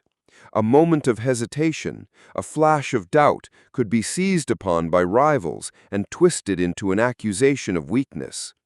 This constant need for outward strength might have forced men to suppress their fears, their doubts, or even their natural inclinations, a heavy cloak draped over their authentic selves. The Viking ideal was a stoic, courageous figure, quick to anger when honor was challenged, unflinching in the face of danger. To deviate from this image was to invite the very social death that the argy accusation represented. It was a life lived under an almost constant burden of performance, where vulnerability was a luxury few could afford, a dangerous weakness in a brutal world. This obsession with honor and the fear of Argy also shed light on the intense loyalty within kin groups. A man's family was his first line of defense against such accusations. His brothers, uncles, and cousins were expected to stand by him, to vouch for his honor, or even to fight on his behalf if a holmgang was called. The collective honor of the family was at stake with each individual's reputation, creating an intricate web of mutual protection and responsibility. To abandon a kinsman accused of Argy would bring shame upon the entire family, a dark cloud over their lineage. This system, while brutal on the individual, reinforced the vital importance of familial bonds in a world without extensive state structures. The family was the ultimate social safety net, a shield forged in blood. The psychological toll of living under such a constant threat of social degradation must have been immense. Imagine the gnawing anxiety, the careful calculation of every word and action, the internal battle to suppress any hint of unmanliness. This pressure could undoubtedly lead to extreme behavior, to men taking unnecessary risks or engaging in aggressive displays simply to assert their dominance and deflect any potential accusations. It also explains the fierce pride and almost ritualistic violence that often erupted in Viking society, not random savagery, but a highly ritualized response to perceived slights against one's most precious possession, honor. The saga narratives are filled with examples of such volatile masculinity, where words sparked blood feuds and reputations were defended with the edge of an axe, a dance of death on the edge of a blade. You feel the campfire's smoke curling, a ghostly dancer in the crisp night air, carrying with it the faint whispers of forgotten ages, stories woven from threads of ancient magic and hidden desires. In a world defined by the thunderous clash of muscular might and the gleaming bite of the battle axe, there existed another form of power, far more subtle, more insidious, and most often wielded by women. This was Seder, a mysterious, arcane art believed capable of manipulating love, influencing fate, and bending the very will of human desire. It was a silent, potent force, a hidden current beneath the rushing river of Viking life, felt more than seen, its whispers echoing in the quiet chambers of the heart.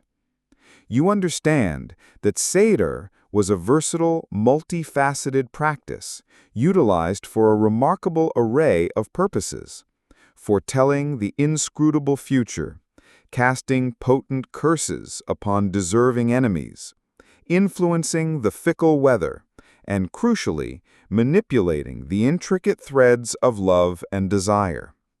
You can vividly imagine the scene.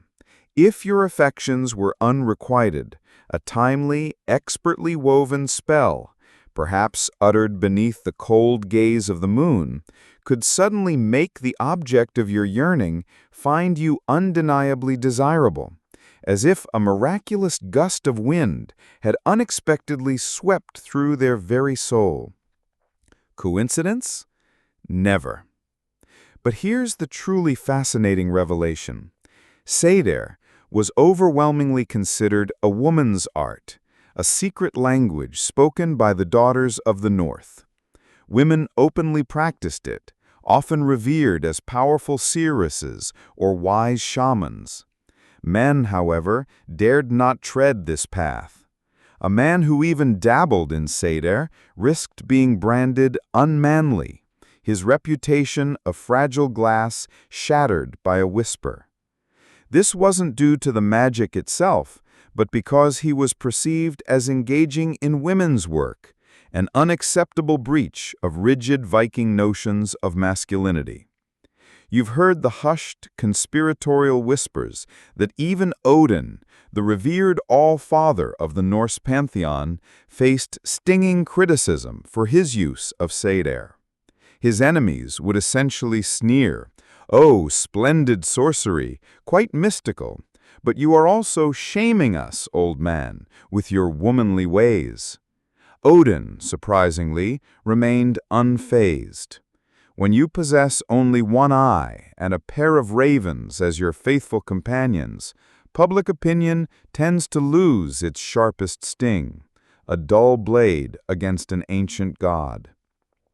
As for the love magic itself, its forms were remarkably diverse, ranging from seemingly harmless charms to intricate, binding curses. You can easily imagine the spectrum, a gentle whisper of "drink this herbal tea and fall madly in love," subtly paired with the chilling warning, "Otherwise, unfortunate things might inexplicably befall your livestock." For the Vikings never did anything by halves, their intentions as clear as glacial ice. Of course, inherent risks always lingered. If you were discovered using magic to gain someone's affection, especially without their conscious consent, it could backfire spectacularly, both legally and supernaturally. It was believed that misused magic could return to you like a poorly carved boomerang, a self-inflicted wound to your very spirit. And you certainly wouldn't want your love spell to mysteriously transform into a widespread plague of emotional confusion sweeping through the entire village. However, for those with a bit of daring and a well-stocked pouch of herbs, Seder offered a unique array of options. Not everyone could eloquently compose a fervent love poem, but anyone could surely attempt a potent charm and devoutly hope it worked its intended magic. The specific rituals associated with Seder, particularly when invoked for matters of love, were often deeply personal and steeped in symbolism. They frequently involved precise mixtures of potent herbs, chosen for their perceived magical properties, perhaps mixed into a drink or burned as incense.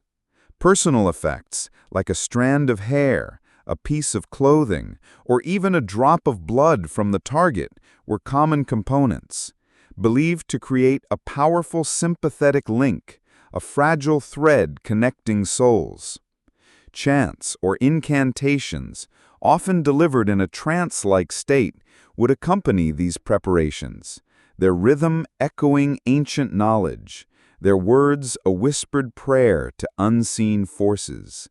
These rituals might take place in secluded glades, beneath the watchful gaze of the moon, or in the hushed intimacy of a longhouse corner, far from prying eyes. The seeress might use a distaff or a staff, the vole, as a focal point, symbolizing her connection to the spiritual realm and her ability to weave the threads of fate. The intent was to subtly shift emotions, to nudge destiny with a gentle hand, rather than to forcefully control, although the line between influence and coercion was often blurred by human desire, a thin veil between choice and destiny. The seeress, or vulva, held a profoundly unique and respected role within the Viking community. She was far more than a mere practitioner of magic. She was a revered oracle, a spiritual guide, and a powerful counselor. Her insights were sought not only for prophecies about harvests or battles, but crucially for advice on matters of the heart and the complexities of marriage. Kings and chieftains consulted her before significant undertakings, recognizing her connection to the hidden currents of fate. Her wisdom extended to understanding human nature, mediating disputes, and offering guidance on navigating difficult relationships. She often traveled from settlement to settlement, her presence heralded with reverence, her pronouncements listened to with rapt attention. Her power derived not from physical might, but from her spiritual authority, her uncanny foresight, and her ability to connect with the subtle forces that governed their world. In a society that valued practical skills above all else, the seeress provided an invaluable service, offering clarity in uncertainty and a guiding hand in emotional turmoil, a beacon of wisdom in a stormy sea. The belief in love curses was a potent and chilling aspect of Seithr, capable of profoundly affecting the lives of their unfortunate victims. Unlike a simple charm to attract affection, a love curse sought to bind someone against their will, to inflict an unwanted, perhaps even tormenting obsession. Historical sagas, though often embellished, contain hints of such dark practices. While concrete evidence of their effectiveness remains elusive in a modern sense, the psychological impact on the victim and the community could be devastating. A person believed to be under such a spell might exhibit uncharacteristic behavior, an inexplicable infatuation, or a sudden, uncontrollable desire leading to social disruption and personal anguish. The fear of being cursed often fostered an atmosphere of suspicion, with accusations of malevolent magic surfacing during bitter family feuds or broken engagements. The perceived victim might seek counter-magic or even resort to legal action if the evidence of the spell's casting was deemed sufficient by witnesses. Such curses were a dark reflection of the intense desires and rivalries that simmered beneath the surface of Viking society, a venomous shadow cast by desperate hearts. Ultimately, Seithr functioned as an incredibly potent form of soft power for women in a society that overtly celebrated physical strength and martial prowess. While men dominated the battlefield and the assembly, women, through the practice of Seithr, wielded a different kind of influence, a spiritual and emotional authority that could subtly shape destinies and resolve conflicts without resort to brute force. It was a crucial social and spiritual survival skill. In a world where direct confrontation might be dangerous, a woman could employ Seithr to subtly influence outcomes, to gain an advantage in a negotiation, or to protect herself and her loved ones from harm. This esoteric art allowed women to navigate the complexities of their patriarchal society with a hidden strength, a silent weapon in their arsenal.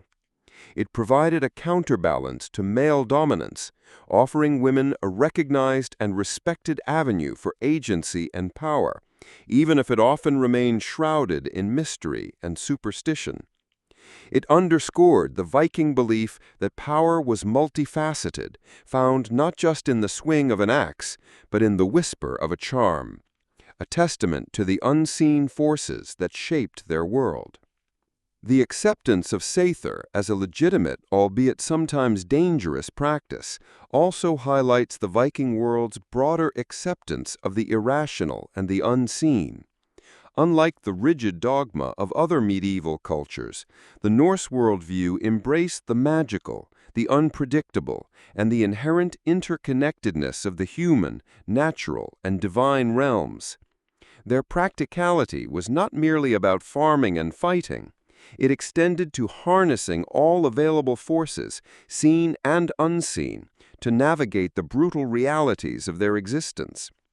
This fluidity between the mundane and the magical is a defining characteristic of their culture, a vibrant thread woven through their daily lives. You lie on a rough animal hide, the crackle of the central fire a rhythmic heartbeat in the cavernous hall, mingling with the soft, steady breathing of a dozen kinsfolk surrounding you.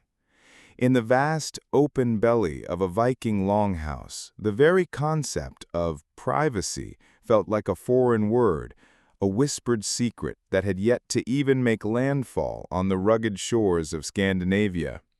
Every sigh, every shift, every intimate moment was merely another thread in the audible tapestry of communal life, a play unfolding without curtains. The air itself seemed to vibrate with the unspoken knowledge, the shared existence, making personal space a shimmering mirage in the smoky gloom. You understand that Viking longhouses were colossal open structures, vast communal halls where entire families lived, worked, ate, and, yes, slept together.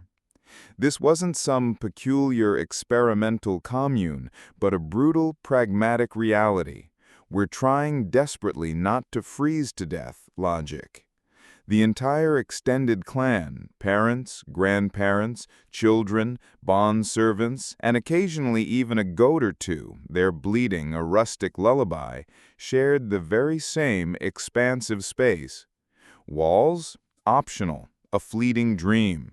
Curtains? An unheard-of luxury, a whisper from a distant decadent land. Personal space? The very notion had yet to coalesce. So, when it came to intimacy, you couldn't discreetly slip away into a cozy private chamber.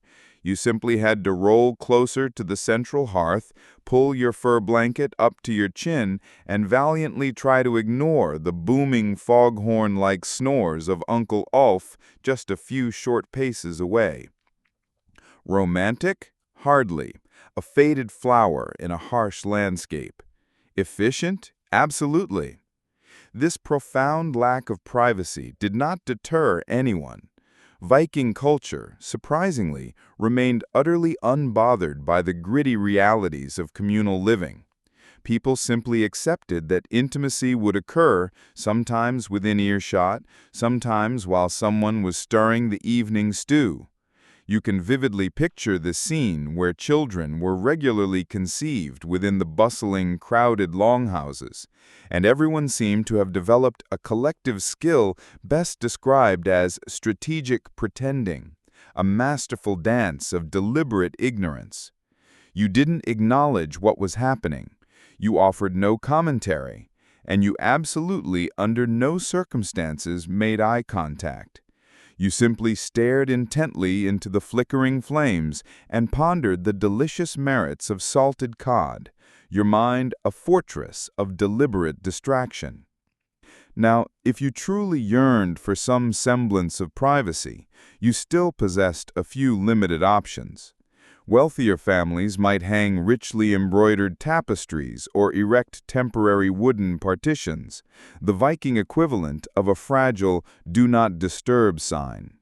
But for the average Viking couple, a healthy dose of discretion and impeccable timing was the absolute best you could possibly hope for. Yet despite this stark absence of privacy, there was a remarkable lack of genuine shame. Viking society was not consumed by a puritanical obsession with modesty like later Christian societies. Physical intimacy was viewed as natural, necessary, and universally understood. They just preferred not to explicitly discuss it when grandmother Helga was within earshot, her knowing gaze a silent judgment. Let's delve deeper into the physical layout of a typical longhouse and how it shaped the rhythms of daily life and the pursuit of intimacy. These structures, ranging from 50 to over 200 feet in length, were essentially single, cavernous rooms. The central hearth, a long open fire pit, served as the heart of the home, providing heat, light, and a place for cooking. Along the long walls, raised wooden platforms or benches served as sleeping areas, often partitioned loosely by hanging furs or woven textiles. These benches were shared by multiple family members, lying side by side, sometimes with personal chests or small dividing screens. The livestock might even be housed at one end, their warm bodies contributing to the ambient temperature, their earthy smells and soft noises a constant presence, a living, breathing part of the domestic soundscape. Imagine the sheer sensory overload, the constant murmur of voices, the crackle of the fire, the shifting of bodies, the rustle of straw, the occasional snort from a cow, all contributing to an environment where true solitude was a mythical beast. In this shared crucible of existence, every private moment became a public performance, however unwillingly, a whisper amplified into a shout by close quarters. Given this constant scrutiny, Viking couples developed an array of practical strategies for finding intimacy when the need arose. The most common was simply waiting for the deepest hours of the night, when the collective breathing of the longhouse had settled into a steady, profound rhythm of sleep, a chorus of slumber. The trick was to be silent, to move like a shadow, to avoid disturbing the slumbering mass. The sounds of a raging storm, the drumming of rain on the roof, or the fierce howl of wind outside could offer a welcome cloak of anonymity, nature's own symphony masking human desires. Some couples might sneak to a more secluded corner of the longhouse, perhaps behind a large storage chest or a pile of furs, where the light from the hearth was dimmest and the shadows deepest. For the truly adventurous or desperate, a quick foray outside, into the biting cold, under the vast, uncaring sky, offered a fleeting moment of true solitude, albeit at the risk of frostbite or an unwelcome encounter with a prowling wolf, a dangerous gamble for a fleeting embrace. These were not moments of grand romance, but acts of quiet determination, born of necessity and ingenuity, a testament to enduring human needs. The psychological impact of this pervasive lack of privacy on relationships was profound and multifaceted. On one hand, it could undeniably strengthen family bonds, forging a deep sense of communal identity and mutual reliance. Shared experiences, both mundane and intimate, created an unbreakable fabric of kinship. Secrets were difficult to keep, fostering a culture of honesty and directness, where issues were often confronted rather than left to fester in hidden corners. You could trust your kinsfolk because they saw all of you, faults and all, a naked truth revealed. However, this constant exposure could also create simmering tensions, a breeding ground for unspoken resentments. The inability to truly escape, to have a moment of solitude for reflection or private argument, might lead to emotional fatigue. Minor irritations could be magnified by proximity, and deep-seated conflicts might erupt publicly due to the lack of private space for resolution. It was a delicate balance between cohesion and claustrophobia, a crucible where intimacy either forged unbreakable bonds or slowly wore them away. The endurance of relationships in such conditions speaks volumes about the Vikings' resilience and their capacity for pragmatic acceptance. Indeed, the widespread acceptance of public intimacy, or at least its unavoidable presence, was a crucial communal survival skill. In a society focused on survival, collective well-being, and the continuation of the lineage, the nuances of private modesty were secondary. Their practical mindset dictated that if people needed to procreate, they would do so, regardless of a lack of private chambers. This acceptance fostered a unique communal bond, allowing individuals to live in close quarters without the constant friction that modern notions of personal space might cause. It contributed to the strength of the extended family unit, which was the bedrock of Viking society. The shared experiences, even the intimate ones, reinforced the idea that they were all in this together, a single breathing organism battling the elements. This collective understanding and unstated tolerance allowed for a fluid, adaptable approach to living that ensured cohesion and efficiency, proving that sometimes the greatest privacy was simply pretending not to notice, a silent agreement to overlook the obvious. The Viking approach stands in stark contrast to the emerging modesty of Christian Europe, where privacy, particularly for women, became increasingly associated with virtue and piety. Monastic life championed seclusion, and even lay households began to develop more segregated spaces. For the Vikings, however, nakedness was not inherently shameful, it was natural. Bodily functions and human desires were not cloaked in sin, but accepted as fundamental aspects of life. This fundamental difference in worldview meant that the longhouse, while lacking walls, was not a place of shame, but simply a functional living space, a pragmatic solution to harsh realities. The emphasis was on social order and the consequences of actions, not on private thoughts or hidden desires. This cultural openness, this lack of puritanical guilt, allowed for a directness in their sagas and in their daily lives that would shock a monastic scribe, a refreshing honesty in a world of veiled truths. You feel the biting cold of honed metal against your skin. Hear the razor-sharp whispers of accusation cutting through the longhouse air, as thick and heavy as a burial shroud. In Viking society, love and marriage, a fragile ship sailing treacherous waters, could ride the waves smoothly until someone was caught in the arms of a neighbor's spouse. Then the calm sea erupted into a maelstrom of furious shouts, tangled legal skirmishes, and sometimes rivers of spilled blood. The betrayal, a festering wound on the communal body, threatened not just two souls, but the very fabric of intertwined families, pulling them into a dark, unforgiving dance of retribution, a spiral of escalating fury. You know that while adultery was widely frowned upon, its consequences were far from universally applied, a double-edged sword that cut differently. If a married woman was discovered to be unfaithful, it was a matter of extreme gravity, a seismic shock to the foundations of her family's honor. Her husband could immediately divorce her, publicly humiliate her, stripping her of dignity and property, or, depending on the profound depth of the insult to his sacred honor, directly negotiate with her lover using the sharp edge of his sword, a chilling arbiter of justice. In the most extreme instances, the illicit lover might find his life abruptly less alive than when he first arrived, his breath stolen by a vengeful blade.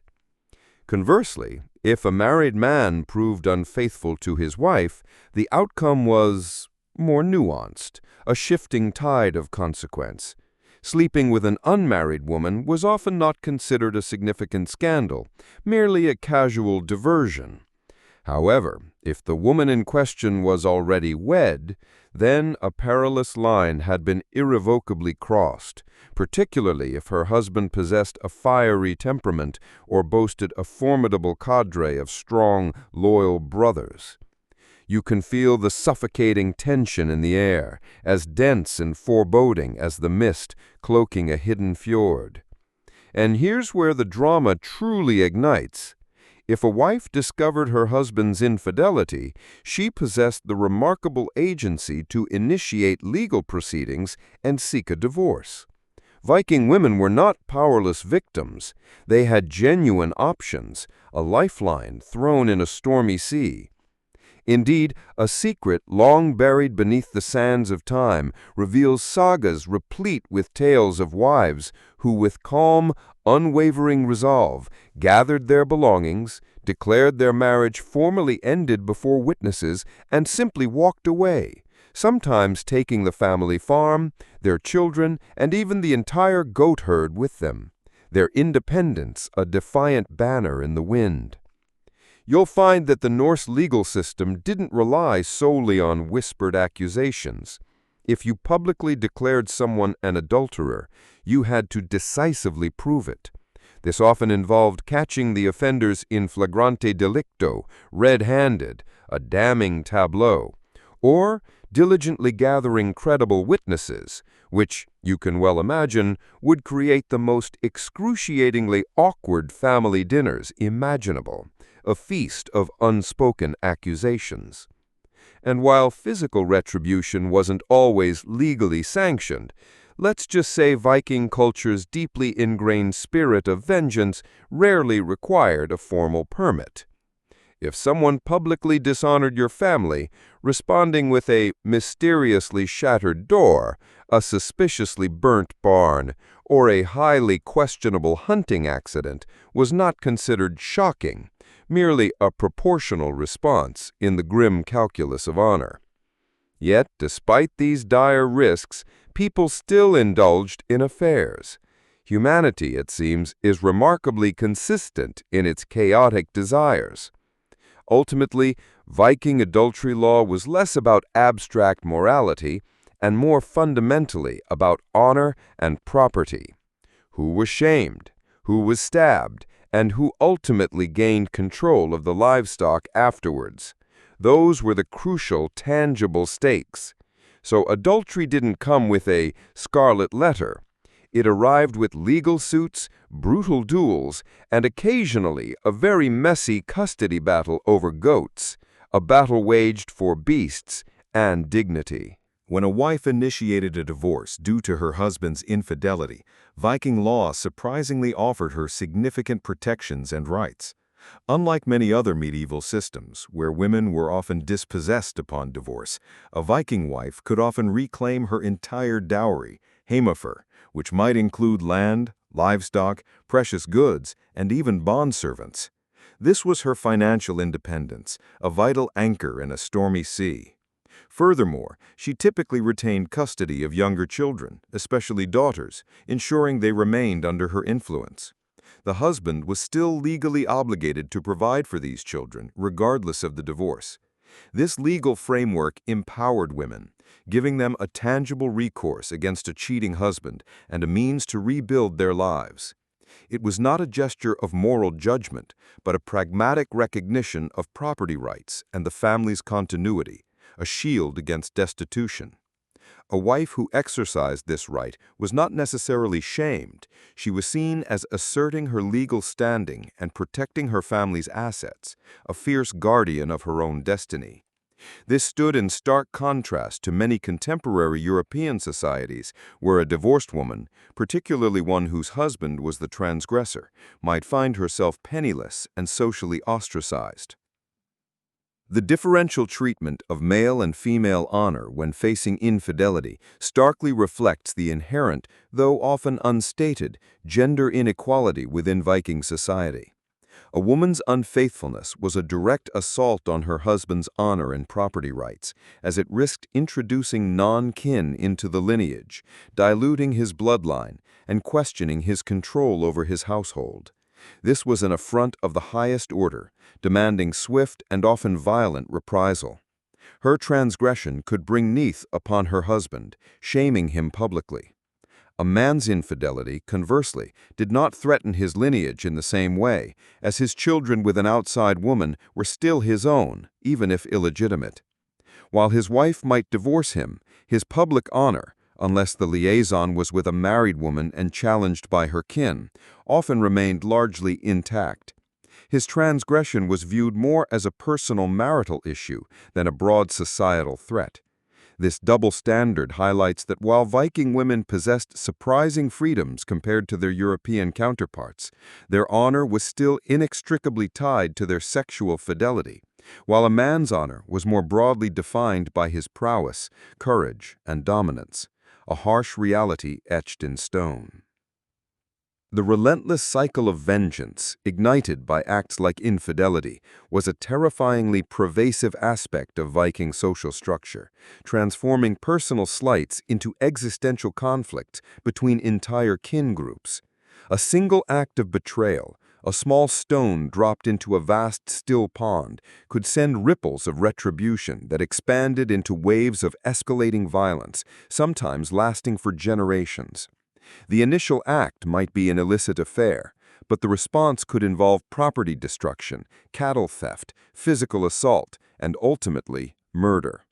Each act of revenge demanded a counter-revenge, creating a blood feud, Vig, that could only be halted by a formal settlement, often involving substantial vergild, blood money payments, or by the utter annihilation of one of the families, a grim harvest of death. These feuds were not random acts of brutality. They were a grim survival skill, a means of protecting one's family and honor in a world without centralized authority. If you failed to avenge a wrong against your kin, your family's honor would wither, leaving them vulnerable to further aggression. Therefore, every infidelity, every insult, carried the chilling potential to escalate into a full-blown war, transforming personal anguish into a tribal tragedy, a dark dance with fate. The emotional landscape of betrayal in the Longhouse must have been incredibly complex. Imagine the suffocating tension, the simmering resentment beneath the surface of daily life, where secrets were almost impossible to keep. A woman trapped in a marriage but drawn to another would face not just the risk of her husband's wrath, but the potential for her actions to ignite a devastating feud that could consume her entire lineage. A man, emboldened by desire, might risk not only his life, but the lives of his family by betting a married woman, inviting the husband's violent reprisal. This created an atmosphere where every illicit glance, every stolen touch was weighted with profound risk, a dangerous game played with lives as the stakes. Ultimately, Viking laws and customs surrounding adultery were less about abstract moral purity and more about pragmatic concerns: the preservation of honor, the protection of property, and the prevention of clan feuds. Infidelity was a disturbance to the social order, and the reactions to it were designed to reassert that order, often through violence or legal redress. The sagas, those vivid tapestries of their lives, show us that human passions, both tender and destructive, were as potent then as now. Betrayal, in this unforgiving landscape, was not merely a personal failing, it was a societal threat, carrying a price measured not in coin, but in blood, honor, and the very survival of one's kin.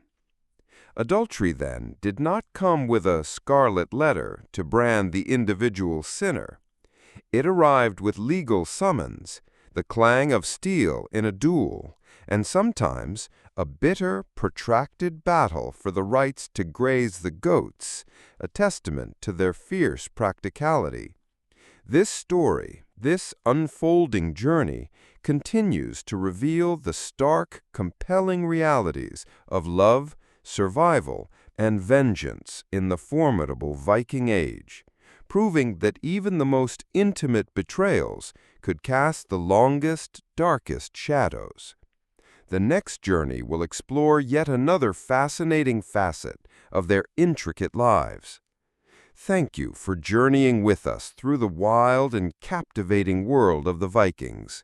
We hope these stories have ignited your imagination and offered a fresh glimpse into a past as rich and complex as any saga. If you found yourself drawn into these ancient lives, please consider hitting the like button, subscribing for more deep dives into history, and leaving a comment to tell us what fascinated you most. Your engagement helps us continue to explore these incredible tales. Until our next adventure, may your path be clear and your spirit bold.